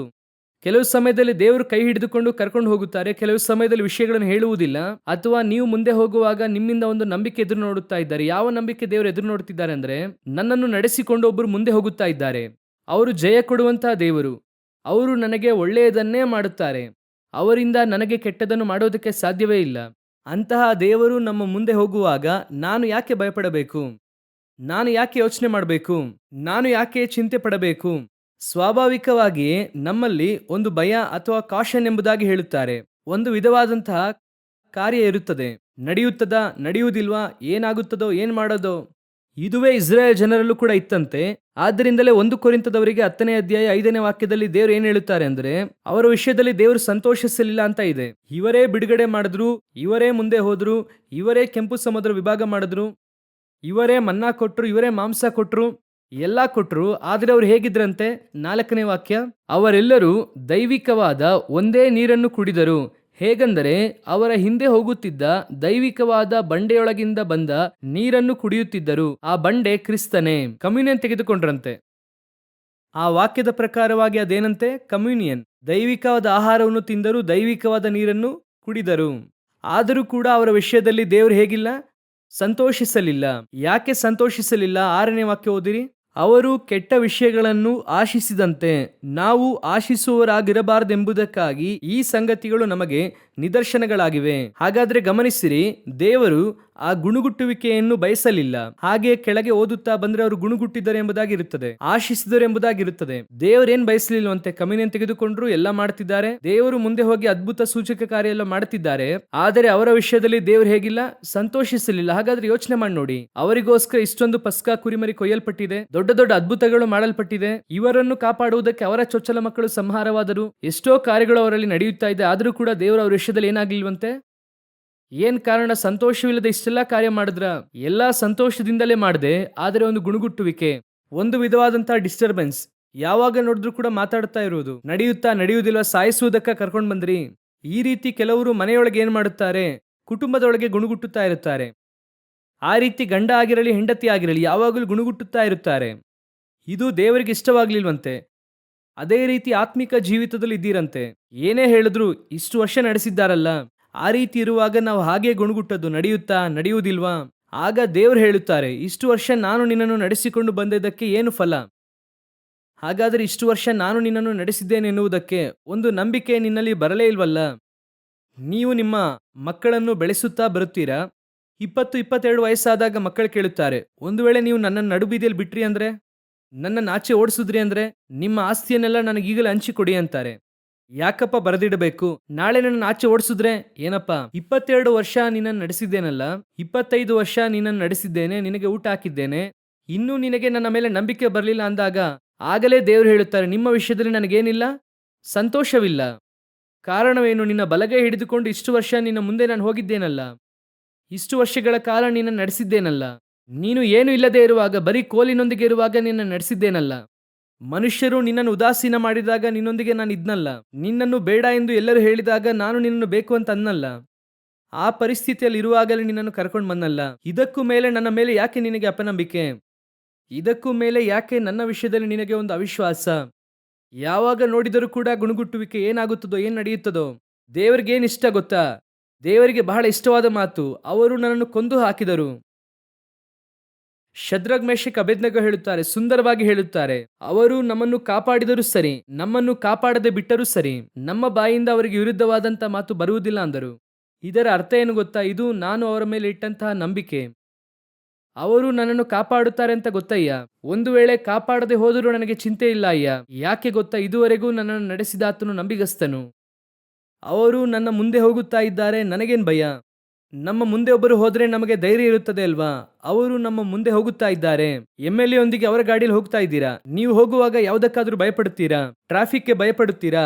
ಅಲ್ಲಿರುವಂತ ಪೊಲೀಸ್ ನೋಡಿ ಭಯಪಡುತ್ತೀರಾ? ಯಾವುದಕ್ಕೂ ಭಯಪಡುವುದಿಲ್ಲ ಅಲ್ವಾ? ಯಾಕೆ? ನಾನೀಗ ಎಲ್ಲಿದ್ದೇನೆ? ಒಬ್ಬ ದೊಡ್ಡ ಆಫೀಸರ್ನ ಗಾಡಿಯೊಳಗೆ ಇದ್ದೇನೆ. ಆ ಧೈರ್ಯ ಇದೆ ಅಲ್ವಾ? ಅದಕ್ಕಿಂತ ಮೇಲಾದ ಧೈರ್ಯ ಆತ್ಮಿಕ ಜೀವಿತದಲ್ಲಿ ಬರಬೇಕು. ಕಾರಣ ಸರ್ವಶಕ್ತನಾದ ದೇವರು ನನ್ನ ಮುಂದೆ ಹೋಗುತ್ತಾರೆ. ಸರ್ವಶಕ್ತನಾದ ದೇವರು ನನ್ನ ಮುಂದೆ ಹೋಗುತ್ತಾರೆ. ನನಗೇನು ಭಯ? ಎಲ್ಲಿ ಬಿಡಲಿದ್ದಾರೆ? ಏನೂ ಇಲ್ಲದೆ ಇರುವಾಗ, ಬರಿಗೈಯಲ್ಲಿ ಬಂದಾಗ, ಪಾಕೆಟ್ಟಲ್ಲಿ ಬರೀ 10 ರೂಪಾಯಿ ಇರುವಾಗ ನನ್ನನ್ನು ನಡೆಸಿಕೊಂಡು ಬಂದಂತಹ ದೇವರು ಇವತ್ತು ಒಂದು ಪರಿವಾರವನ್ನೇ ರೂಪಿಸಿಕೊಟ್ಟಿದ್ದಾರೆ. ಅವತ್ತು ಇದ್ದಂತ ನಂಬಿಕೆಗಿಂತ ಏನಾಗಿರಬೇಕು? ಸ್ವಲ್ಪ ಬೆಳೆದಿರಬೇಕು. 10 ವರ್ಷದ ಹಿಂದೆ ಏನೂ ಇಲ್ಲದೆ ಇದ್ದಾಗ ನಡೆಸಿದ ದೇವರು ಅವರು ಇನ್ನು ಮುಂದೆ ನಡೆಸುವುದಕ್ಕೆ ಶಕ್ತನಾಗಿದ್ದಾರೆ. ಹಾಲೆಲೂಯಾ. ಈಗ ನನ್ನ ಸುತ್ತಲೂ ಇರುವಂತದರ ಮೇಲೆ ನಂಬಿಕೆ ಇಲ್ಲ. ಈಗಲೂ ಕೂಡ ನನ್ನ ನಂಬಿಕೆ ಏನು ಗೊತ್ತಾ? ನನ್ನ ಮುಂದೆ ಒಬ್ಬರು ಹೋಗುತ್ತಾರೆ. ಅವರು ನನಗೆ ಅಂಕುಡೊಂಕುಗಳನ್ನು ಸಮ ಮಾಡುತ್ತಾರೆ. ಬಚ್ಚಿಟ್ಟಿರುವ ನಿಕ್ಷೇಪವನ್ನು ತೆಗೆದುಕೊಡುತ್ತಾರೆ. ಕಬ್ಬಿಣದ ಆಗುಳಿಗಳನ್ನು ಮುರಿದು ಹಾಕುತ್ತಾರೆ. ನನ್ನ ಮುಂದೆ ಬಾಗಿಲುಗಳು ತೆರೆಯಲ್ಪಟ್ಟಿರುತ್ತದೆ. ಇದು ಅಭಿಷೇಕಿಸಲ್ಪಟ್ಟವನಿಗೆ ದೇವರು ಕೊಡುತ್ತಾ ಇರುವಂತಹ ವಾಗ್ದಾನ. ಕರ್ತನು ಯಾರನ್ನು ಅಭಿಷೇಕ ಮಾಡಿದ್ರೋ ಅವರಿಗೆ ಕೊಡುತ್ತಾ ಇರುವಂತಹ ವಾಗ್ದಾನ ಇದು. ಹಾಗಾದರೆ ಕರ್ತನು ನಮ್ಮನ್ನು ಅಭಿಷೇಕ ಮಾಡಿದ್ದಾರೆ ಅಂದ್ರೆ ಇದು ನಡೆಯುತ್ತದೆ. ಒಬ್ಬ ಅರಸನಾದ ಕೋರೆಷನ ಜೀವಿತದಲ್ಲೇ ಇದು ನಡೆಯುತ್ತದಂದ್ರೆ ನಿಮಗೂ ನನಗೂ ನಡೆಯುವುದಿಲ್ವಾ? ಮಕ್ಕಳಾಗಿ ಕರೆಯಲ್ಪಟ್ಟ ನಿಮಗೂ ನನಗೂ ನಡೆಯುವುದಿಲ್ವಾ? ಈಗ ದೇವರು ಹೇಳುತ್ತಾರೆ, ನಿನ್ನ ಮುಂದೆ ಹೋಗಿ ದಿನಗಳನ್ನು ಸಮ ಮಾಡುತ್ತೇನೆ. ಇದು ದೇವರು ಮುಂದೆ ಹೋಗುವಾಗ ನಡೆಯುವಂತಹ ಒಂದು ಸಂಭವ. 2ನೇದಾಗಿ ಓದಿರಿ, ಪರಮಗೀತ ಪುಸ್ತಕ 8ನೇ ಅಧ್ಯಾಯ 5ನೇ ವಾಕ್ಯವನ್ನು ಓದಿರಿ. ಆ ವಾಕ್ಯವು ಹೇಳುತ್ತದೆ, ನಲ್ಲನನ್ನು ಒರಗಿಕೊಂಡು ಅಡವಿಯಿಂದ ಬರುವ ಇವಳು ಯಾರು? ಇದು ಅದೇ ಪ್ರಯಾಣ. ಮೊದಲನೇ ಪ್ರಯಾಣದಲ್ಲಿ ದೇವರು ಬಲಗೈ ಹಿಡಿದು ಏನು ಮಾಡಿದ್ರಂತೆ? ಮುಂದೆ ಹೋದರು. ಕೋರೆಷನಾಗ ಎಲ್ಲಿ ಹೋದರು? ಹಿಂದೆ ಹೋದರು ಎಂದು ಅರ್ಥ. ಅವರು ಮುಂದೆ ಹೋದರು, ಇವರು ಹಿಂದೆ ಹೋದರು. ಮುಂದೆ ಹೋಗುವವರಿಗೆ ಏನು ಸಿಗುತ್ತದೆ? ಬಾಗಿಲುಗಳು ತೆರೆಯಲ್ಪಡುತ್ತದೆ. ಬಾಗಿಲುಗಳು ಮುಚ್ಚಲ್ಪಡದ ಹಾಗೆ ಇರುತ್ತದೆ. ಆಗುಳಿಗಳು ಮುರಿಯಲ್ಪಟ್ಟಿರುತ್ತದೆ. ನಿಕ್ಷೇಪ, ಬೊಕ್ಕಸ ಎಲ್ಲ ಸಿಗುತ್ತದೆ. ಇದು ಮುಂದೆ ಹೋಗುವವರಿಗೆ. ಯೋಚನೆ ಮಾಡಿ ನೋಡಿ. ಹಿಂದೆ ಫಾಲೋ ಮಾಡುವವನಿಗೆ ಹಾಗೆ ನಡೆಯುತ್ತದೆ. ಯೇಸುವನ್ನು ಹಿಂಬಾಲಿಸುವವನಿಗೆ ಇಷ್ಟೆಲ್ಲ ನಡೆಯುತ್ತದೆ. ಆದರೆ ಇದಕ್ಕಿಂತ ಇನ್ನೊಂದು ಸ್ಟೇಜ್ ಇದೆ, ಮುಂದಿನ ಸ್ಟೇಜ್. ಇದು ಯಾವ ಸ್ಟೇಜ್ ಎಂಬುದಾಗಿ ನೋಡುವುದಾದರೆ ವಾಕ್ಯ ಹೇಳುತ್ತದೆ, ನಲ್ಲನನ್ನು ಒರಗಿಕೊಂಡು ಅಡವಿಯಿಂದ ಬರುವ ಇವಳು ಯಾರು? ಇದು ಎಲ್ಲಿ? ಇದು ಹಿಂದೆ ಬರುವಂತಹ ಅನುಭವ ಅಲ್ಲ, ಮುಂದೆ ಬರುವಂತಹ ಅನುಭವ ಅಲ್ಲ. ಇಲ್ಲಿ ಏನು ಹೇಳುತ್ತದೆ? ತನ್ನ ನಲ್ಲನ ಎದೆಗೆ ಒರಗಿಕೊಂಡು ಬರುವಂತಹ ಇವಳು ಯಾರು? ಇದು ಯಾರಂದ್ರೆ ಜೊತೆಗೆ ನಡೆಯುವಂತ ಇನ್ನೊಬ್ಬ ವ್ಯಕ್ತಿ. ಈಗ ಹಿಂದೆ ಹೋಗುತ್ತಿಲ್ಲ, ಈಗ ನಾನು ಹೇಗೆ ಹೋಗುತ್ತಾ ಇದ್ದೇನೆ? ಇದು ಯಾರ ಕುರಿತಾಗಿ ಹೇಳಲ್ಪಟ್ಟಿದೆ ಎಂಬುದಾಗಿ ನೋಡುವುದಾದರೆ ಹೆಂಡತಿಯ ಕುರಿತಾಗಿ, ಮದಲಗಿತ್ತಿಯ ಕುರಿತಾಗಿ ಹೇಳಲ್ಪಟ್ಟಿದೆ. ನಲ್ಲನ ಎದೆಗೆ ಒರಗಿಕೊಂಡು. ಇದು ನಿರ್ದಿಷ್ಟವಾಗಿ ಸಭೆಗೆ ಈ ಮಾತು ಅನ್ವಯಿಸುತ್ತದೆ. ಯಾಕಂದ್ರೆ ಮದಲಗಿತ್ತಿ ಎನ್ನುವಂತ ಮಾತು ಯಾರಿಗೆ ಅನ್ವಯಿಸುತ್ತದೆ? ಸಭೆಗೆ ಅನ್ವಯಿಸುತ್ತದೆ. ಸಭೆ ಕರ್ತನನ್ನು ಹಿಂಬಾಲಿಸಿದಂತ ಒಂದು ಕಾಲ ಇತ್ತು. ನಾನು ಯೇಸುವನ್ನು ಅಂಗೀಕರಿಸಿಕೊಂಡೆ, ನಾನು ಯೇಸುವನ್ನು ಹಿಂಬಾಲಿಸುತ್ತಾ ಇದ್ದೇನೆ, ನಾನು ಕ್ರೈಸ್ತನು, ಆ ರೀತಿ ಹೇಳಿದಂತ ಒಂದು ಕಾಲ ಇತ್ತು. ಇದುವೇ ಸಭೆಗೆ ನೀವು ಬಂದಂತ ಹೊಸದರಲ್ಲಿ ಆರಂಭದಲ್ಲಿ ಅಂಗೀಕರಿಸಿಕೊಂಡಾಗ. ಆದರೆ ಬಂದಂತಹ ನೀವು ಅದೇ ರೀತಿಯಾಗಿ ಕಡೆಯ ತನಕ ನನಗೆ ನಿಕ್ಷೇಪ ಸಿಗುತ್ತದೆ, ನನಗೆ ಬೊಕ್ಕಸ ಸಿಗುತ್ತದೆ, ಆ ರೀತಿಯಾಗಿ ಏನ್ ಮಾಡಬಾರದು? ಹಿಂದೆನೇ ಹೋಗುತ್ತಾ ಇರಬಾರದು. ಆ ರೀತಿ ಒಂದು ಸ್ಟೆಪ್ ಅನ್ನು ದಾಟಿ ಹಾಗೆ ಸೈಡಲ್ಲಿ ಬಂದು ಎದೆಗೆ ಒರಗಿಕೊಳ್ಳುವಂತ ಗುಂಪಾಗಿ ಮಾರ್ಪಡಬೇಕು. ಹಾಲೆಲೂಯಾ. ಇದು ಯಾವಾಗ ನಡೆಯುತ್ತದೆ ಎಂದು ಕೇಳುವುದಾದರೆ ಈಗ ನಿಮ್ಮೆಲ್ಲರಿಗೂ ಕೂಡ ಗೊತ್ತು. ದೇವರು ಬಂದು ಪೇತ್ರನನ್ನು ಕರೆಯುತ್ತಾರೆ, ಮೀನನ್ನು ಹಿಡಿಯುತ್ತಾರೆ. ಮೀನನ್ನು ಹಿಡಿದ ಕೂಡಲೇ ದೇವರು ಹೇಳುತ್ತಾರೆ, ಇವುಗಳನ್ನು ಬಿಟ್ಟು ಬಿಡು, ನಾನು ನಿನ್ನನ್ನೇನ್ ಮಾಡುತ್ತೇನೆ? ಮನುಷ್ಯರನ್ನು ಹಿಡಿಯುವವರನ್ನಾಗಿ ಮಾರ್ಪಡಿಸುತ್ತೇನೆ ಎಂದು ಹೇಳುತ್ತಾರೆ. ದೇವರು ಪೇತ್ರನನ್ನು ಕರೆದ ಕೂಡಲೇ, ಮೀನು ಹಿಡಿಯುವಂತ ಪೇತ್ರನನ್ನು ಕರೆದ ಕೂಡಲೇ ನೆಕ್ಸ್ಟ್ ಯಾರನ್ನು ಕರೆಯುತ್ತಾರೆ ಅಂದರೆ, ತನ್ನ ತಂದೆಯೊಂದಿಗೆ ಇದ್ದುಕೊಂಡು ಬಲೆಗಳನ್ನು ಸರಿಪಡಿಸುತ್ತಾ ಇದ್ದಂತಹ ಯೋಹಾನನನ್ನು, ಯಾಕೋಬನನ್ನು ದೇವರು ಕರೆದವರು ಎನ್ನುವಂತಹ ಒಂದು ಮಾತು ಆ ವಾಕ್ಯದಲ್ಲಿ ಇರುತ್ತದೆ. ಹಿಂದೆ ಹೋಗುತ್ತಾ ಇದ್ದಂತಹ ಯೋಹಾನನು ಈಗ ಅವನು ಏನಾಗಿ ಮಾರ್ಪಟ್ಟಿದ್ದಾನೆ? ಎದೆಗೆ ಒರಗಿಕೊಳ್ಳುವವನಾಗಿ ಮಾರ್ಪಟ್ಟ. ಹಿಂದೆ ಹೋಗುವುದಕ್ಕೂ ಕೂಡ ಒಂದು ಕಾಲ ಇತ್ತು. ನೀವು ಚರ್ಚಿಗೆ ಬಂದಂತಹ ಕಾಲ, ಹಿಂದೆ ಬಂದಂತಹ ಕಾಲ. ಹಿಂದೆ ಬರುವಾಗಲೂ ಕೂಡ ದೇವರು ಹೇಳುತ್ತಾ ಬರುತ್ತಾರೆ, ನನ್ನ ಹಿಂದೆ ಬನ್ನಿ, ನಾನು ನಿಮಗೆ ಅದನ್ನು ಕೊಡುತ್ತೇನೆ, ಇದನ್ನು ಕೊಡುತ್ತೇನೆ. ಎಲ್ಲ ನಡೆಯುತ್ತಾ ಇತ್ತು. ಮುಂದೆ ಅವರು ಹೋದ್ರು. ಅದೇ ಕೋರೇಶನಿಗೆ ಹೇಳಿದ್ದು, ನಾನು ನಿನ್ನ ಮುಂದೆ ಹೋಗಿ ಎಲ್ಲವನ್ನು ರೆಡಿ ಮಾಡುತ್ತೇನೆ. ಅದು ಒಂದು ಕಾಲ. ನೀನು ನನ್ನ ಹಿಂದೆ ಬಾ, ಮನುಷ್ಯನನ್ನು ಹಿಡಿಯುವವರನ್ನಾಗಿ ಮಾಡುತ್ತೇನೆ. ನೀವು ಹಿಂದೆ ಬನ್ನಿರಿ, ನಿಮ್ಮನ್ನು ಅಪೊಸ್ತಲರೆಂದು ಕರೆಯುತ್ತೇನೆ, ನಿಮಗೆ ಬಲವನ್ನು, ಅಧಿಕಾರವನ್ನು ಕೊಡುತ್ತೇನೆ. ಇದೆಲ್ಲ ಹಿಂದೆ ಬರುವಂತವರಿಗೆ ನಡೆಯುತ್ತದೆ. ಆಟೋಮೆಟಿಕ್ ಆಗಿ ಇದೆಲ್ಲ ನಡೆಯುತ್ತದೆ. ಅವರು ತಮ್ಮ ಬಳಿಗೆ ಬಂದವರನ್ನು ಕರೆದು ಅವರು ತಮ್ಮೊಂದಿಗೆ ಇರುವುದಕ್ಕೂ, ಅವರು ಪ್ರಸಂಗವನ್ನು ಮಾಡುವುದಕ್ಕೂ, ರೋಗಪೀಡಿತರನ್ನು ಗುಣಪಡಿಸುವುದಕ್ಕೂ, ದೆವ್ವಗಳನ್ನು ಓಡಿಸುವುದಕ್ಕೂ ಅವರಿಗೆ ಅಧಿಕಾರವನ್ನು ಕೊಟ್ಟನು. ಇದೆಲ್ಲವೂ ಕೂಡ ಇದೆ, ಮಾರ್ಕನ ಪುಸ್ತಕದಲ್ಲಿದೆ. ಆದರೆ ನೀನು ಕೇವಲ ಹಿಂದೆನೇ ಹೋಗುವಂತಹ ಗುಂಪಲ್ಲ. ಹಾಗೆ 20 ವರ್ಷ ಹಿಂದೆ, 30 ವರ್ಷ ಹಿಂದೆ, 40 ವರ್ಷ ಹಿಂದೆ ಏನ್ ಹೇಳುತ್ತೀರಾ? ನಾನು ಹಾಗೆ ದೇವರ ಹಿಂದೆ ಹೋಗುತ್ತಲೇ ಇದ್ದೇನೆ ರೀ. ಕರ್ತನು ನನ್ನ ಮುಂದೆ ಹೋಗಿ ದಿನಗಳನ್ನು ಸಮ ಮಾಡಿ 30 ವರ್ಷ ನಡೆಸುತ್ತಾ ಬರುತ್ತಿದ್ದಾರೆ. ಆನಂತರ 30 ವರ್ಷ ಹಿಂದೆನೇ ಇದ್ದೀರಾ? ಹಿಂದೆನೇ ಇದ್ದೇನೆ. ಆಮೇಲೆ ಅದು ನನಗೆ ಸಂತೋಷವಾಗಿದೆ ರೀ. ಬೊಕ್ಕಸ ಕೊಡುತ್ತಾರೆ, ನಿಕ್ಷೇಪವನ್ನು ಕೊಡುತ್ತಾರೆ, ಅಗತ್ಯವಾದ ಆಹಾರವನ್ನು ಕೊಟ್ಟಿದ್ದಾರೆ, ಕುಟುಂಬವನ್ನು ಕೊಟ್ಟಿದ್ದಾರೆ, ನಾನು ಮೊಮ್ಮಕ್ಕಳನ್ನು ನೋಡುವಂತೆ ಮಾಡಿದ್ದಾರೆ. ಆಮೇಲೆ ಅಷ್ಟೇನೆ, ಹಿಂದೆ ಹೋಗುತ್ತಲೇ ಇದ್ದೇನೆ. ಓ, ಇಷ್ಟೇ ಆತ್ಮಿಕ ಜೀವಿತವಾ? ಇಲ್ಲ, ದೇವರು ಹೇಳುತ್ತಾರೆ, ಹಿಂದೆ ಹೋಗುತ್ತಾ ಇರುವಂತ ನೀನು ಇನ್ನು 2 ಸ್ಟೆಪ್ ಮುಂದೆ ಬಾ. ಬಂದು ನನ್ನೊಂದಿಗೆ ನಡೆ, ನನ್ನ ಎದೆಗೆ ಒರಗಿಕೊಂಡು ಇರು ಎಂಬುದಾಗಿ ಹೇಳುತ್ತಿದ್ದಾರೆ. ಇದುವೇ ನೆಕ್ಸ್ಟ್ ನಡೆಯಬೇಕಾಗಿರುವಂತ ಆತ್ಮಿಕ ಬೆಳವಣಿಗೆ. ಸಭೆ, ನಾನು ಯಾವಾಗಲೂ ಹೇಳುತ್ತೇನೆ, ಸಭೆ ಎಣಿಕೆಯಲ್ಲಿ ಬೆಳೆಯುವುದು ಎನ್ನುವಂಥದ್ದು ಎರಡನೆಯದು. ಆತ್ಮಿಕವಾಗಿ ಬೆಳೆಯುವಂಥದ್ದೇ ಮೊದಲನೆಯದು. ನಿಮಗೂ ಹಾಗೂ ದೇವರ ನಡುವೆ ಇರುವಂತ ಐಕ್ಯತೆಯೇ ಹೆಚ್ಚಾಗಬೇಕು. ಬಿಟ್ಟರೆ ಎಷ್ಟು ಜನ ಸಭೆಯಲ್ಲಿದ್ದಾರೆ ಎನ್ನುವಂಥದ್ದು ಮುಖ್ಯವಲ್ಲ, ಅಷ್ಟು ಜನ ಸಭೆಯಲ್ಲಿ ಹೇಗೆ ಇದ್ದಾರೆ ಎನ್ನುವಂಥದ್ದೇ ಮುಖ್ಯ. ಎಲ್ಲಾ ಸಭೆಗಳಿಗೂ ಕೂಡ ಪೌಲನು ಬರೆಯುತ್ತಾರೆ, ಆದರೆ 2 ಸಭೆಗಳ ಕುರಿತು ಹೆಮ್ಮೆಯಿಂದ ಹೇಳುತ್ತಾರೆ. ಅವರು ಸತ್ಯವೇದದ ವಾಕ್ಯವನ್ನು ಪರಿಶೋಧಿಸಿ ನೋಡಿದರು. ಯಾರ ಕುರಿತು? ಥೆಸಲೋನಿಕ ಹಾಗೂ ಬೆರಾಯ ಪಟ್ಟಣದವರ ಕುರಿತು. ಬೇರೆಯವರ ಕುರಿತಾಗಿ ಹೇಳುವಾಗ, ನಿಮ್ಮಲ್ಲಿ ಒಂದು ಕೊರತೆ ಉಂಟು, ನಿಮ್ಮಲ್ಲಿ ಒಂದು ಕೊರತೆ ಉಂಟು. ಗಲಾತ್ಯದವರ ಈ ರೀತಿ ಹೋಗುತ್ತಾ ಇದ್ದೀರಲ್ಲ, ಕೊರಿಂಥಿಯವರೇ ಅನ್ಯ ಜನರಲ್ಲೂ ಕಾಣಲ್ಪಡದೇನಂತ ಅಸಹ್ಯ ನಿಮ್ಮಲ್ಲಿ ಕಾಣಲ್ಪಡುತ್ತಿದೆಯಲ್ಲ. ಆದರೆ ಥೆಸಲೋನಿಕ, ಬೆರೆಯ ಪಟ್ಟಣದವರ ಕುರಿತು ಹೇಳುವಾಗ ಅವರು ಸತ್ಯವೇದದ ವಾಕ್ಯವನ್ನು ಪರಿಶೋಧಿಸಿದರು. ಅವರು ಒಂದು ಸ್ಟೆಪ್ ಮುಂದೆ ಬಂದರು, ಕರ್ತನೊಂದಿಗೆ ಬೆಳೆಯುವುದಕ್ಕೆ ಆರಂಭಿಸಿದ್ರು. ಇದನ್ನೇ ಕರ್ತನು ಹೇಳುತ್ತಾರೆ, ಒಂದು ಸ್ಟೆಪ್ ಮುಂದೆ ಬಾ. ಹಿಂದೆ ಬಂದದ್ದು ಒಳ್ಳೆಯದು, ಅದು ಒಂದು ಕಾಲ. ಚೆನ್ನಾಗಿ ಗಮನಿಸಿ ನೋಡಿದ್ದೀರಾ? ಈ ಓಟ ಪಂದ್ಯ ಓಡುವಂತವರು, ಮ್ಯಾರಥಾನ್ ಓಡುವಂತವರು ಆರಂಭಿಸುವಾಗಲೇ ಫಸ್ಟೇ ಓಡುವುದಿಲ್ಲ, ಗೊತ್ತಾ ನಿಮಗೆ? 100 ಮೀಟರ್ಸ್ ಓಡುವಂತವರು ಪಟ್ಟಣದ ಜೋರಾಗಿ ಓಡುತ್ತಾರೆ. ಯಾಕಂದ್ರೆ ಅವರಿಗೆ ಬಹಳ ಶಾರ್ಟ್ ಡಿಸ್ಟೆನ್ಸ್ ಇದೆ, ವೇಗವಾಗಿ ಓಡುತ್ತಾರೆ. ಈ ಬಹಳ ದೂರ ಓಡುವಂತವರು ಆರಂಭದಲ್ಲಿ ಬಹಳ ನಿಧಾನವಾಗಿ ಆರಂಭಿಸುತ್ತಾರೆ. ಆ ಕಡೆಯದಾಗಿ 1/2 ಕಿಲೋಮೀಟರ್ ಇರುವ ತನಕ ಹಾಗೆ ನಿಧಾನವಾಗಿ ಹಿಂದೆ ಬರುತ್ತಾ ಇರುತ್ತಾರೆ. ಆನಂತರವಾಗಿ ಅವರು ಪಿಕಪ್ ಮಾಡುತ್ತಾರೆ ನೋಡಿ, ಹಾಗೆ ವೇಗವಾಗಿ ಓಡುತ್ತಾ ಇರುತ್ತಾರೆ. ಆ ಲಾಸ್ಟ್ ಕಂಬ ಬರುವಾಗ ಹಾಗೆ ಮುಂದೆ ಓಡುತ್ತಾರೆ. ಒಂದು ಕಾಲದವರೆಗೂ ದೇವರ ಹಿಂದೆ ಬಂದದ್ದು ಸತ್ಯ, ಆದರೆ ಈಗ ದೇವರ ಎದೆಗೆ ಒರಗಿಕೊಂಡು ನಡೆಯುವಂತ ಕಾಲ. ಏನ್ರಿ, ನಾವೇ ಹಿಂದೆ ಬರುವಾಗ ಚೆನ್ನಾಗಿದ್ವಲ್ಲ, ಇದರಲ್ಲಿ ನಾವು ಯಾಕೆ ಎದೆಗೆ ಒರಗಿಕೊಳ್ಳಬೇಕು? ಅದರಲ್ಲಿ ಏನು ಅವಶ್ಯಕತೆ ಇದೆ? ಒಬ್ಬ ದೊಡ್ಡ ಧಾರ್ಮಿಕ ನಾಯಕರಿದ್ದರು ಕ್ರೈಸ್ತತ್ವದಲ್ಲಿ. ಅವರು ಬಂದು, ಇದು ಒಂದು 10 ವರ್ಷದ ಹಿಂದೆ ನಡೆದಂತ ಸಂಭವ. ಅವರು ಒಂದು ಮಾತನ್ನು ಹೇಳಿದರು, don't get closer to God ಎಂಬುದಾಗಿ. ದೇವರೊಂದಿಗೆ ಬಹಳ ಹತ್ತಿರ ಹೋಗಬೇಡಿ. ಯಾಕೆ ಅಂದರೆ ನೀವು ಹತ್ತಿರ ಹೋಗುತ್ತಾ ಹೋಗುತ್ತಾ ನಿಮಗೆ ಉಪದ್ರವ ಜಾಸ್ತಿ ಆಗುತ್ತದೆ ಅಂತ ಹೇಳಿದ್ರು. ಅವರು ಹೇಗೆ ಮನುಷ್ಯರ ಹತ್ತಿರ ಹೋಗಬಾರದು ಎಂಬುದಕ್ಕಾಗಿ ಆ ಮಾತನ್ನು ಹೇಳುತ್ತಾರೆ ನೋಡಿ. ಹತ್ತಿರ ಹೋಗುವಾಗ ಉಪದ್ರವ ಹೆಚ್ಚಾಗುತ್ತದೆ ಎಂಬುದಾಗಿ ಅವ್ರು ಯಾವುದನ್ನಿಟ್ಟು ಹೇಳುತ್ತಾರೆ ಅಂದ್ರೆ, ನೀವು ಬಹಳ ಹತ್ತಿರ ಹೋದ್ರೆ ದೇವರು ನಿಮ್ಮಿಂದ ಏನ್ ಮಾಡ್ತಾರೆ ಅಂದ್ರೆ ಬಹಳ ಎದುರು ನೋಡುತ್ತಾರೆ. ಈಗ ಸಭೆಯಲ್ಲಿರುವಂತ ನಿಮ್ಮೆಲ್ಲರನ್ನು ಕೂಡ ಅವರು ಮಕ್ಕಳನ್ನಾಗಿ ನೋಡುತ್ತಾರೆ, ಅದರಲ್ಲಿ ಸಂದೇಹವೇ ಇಲ್ಲ. ಆದರೆ ನಿಮ್ಮಿಂದ ಎದುರು ನೋಡುವುದಕ್ಕಿಂತ ಅವರ ಮಕ್ಕಳಲ್ಲಿ ಎದುರು ನೋಡುವಂಥದ್ದು ಸ್ವಲ್ಪ ಅಧಿಕವಾಗಿ ಇರುತ್ತದೆ. ಯಾವುದಕ್ಕಾಗಿ ಅಂದರೆ, ಈಗ ನಿಮ್ಮ ಹತ್ರ ಏನಾದ್ರೂ ಒಂದು ಸಮಸ್ಯೆ ಬಂತು ಅಂದ್ರೆ ಖಂಡಿಸಬಹುದು.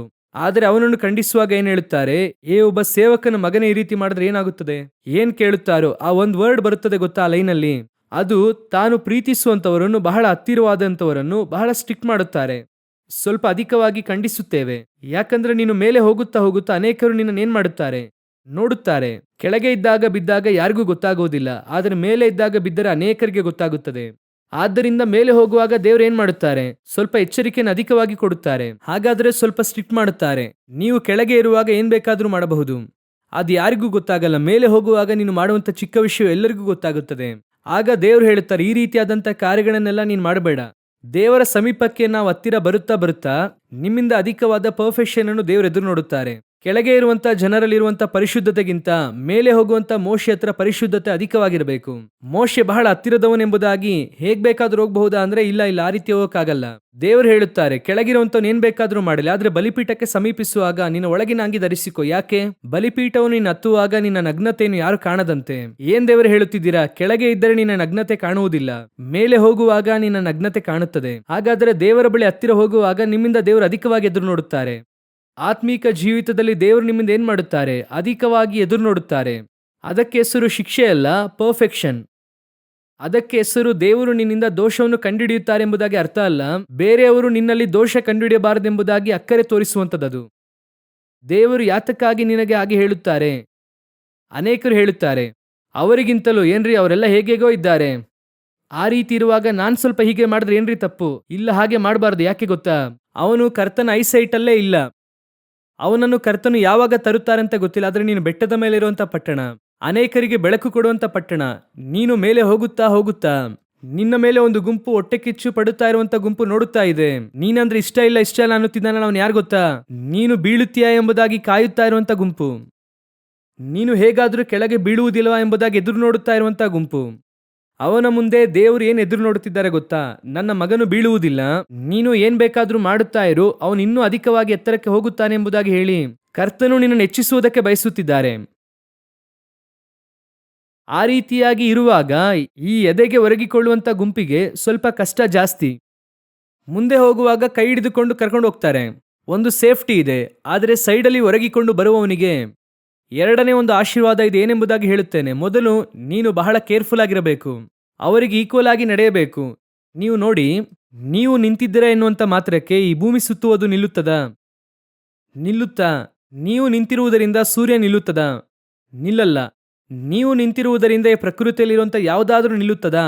ನಿಲ್ಲಲ್ಲ. ಅದೇ ರೀತಿಯಾಗಿ ದೇವರು ಕೂಡ ದರ್ಶನವನ್ನು ನಿಲ್ಲಿಸುವುದಿಲ್ಲ, ಅದು ಹಾಗೆ ಹೋಗುತ್ತಾ ಇರುತ್ತದೆ.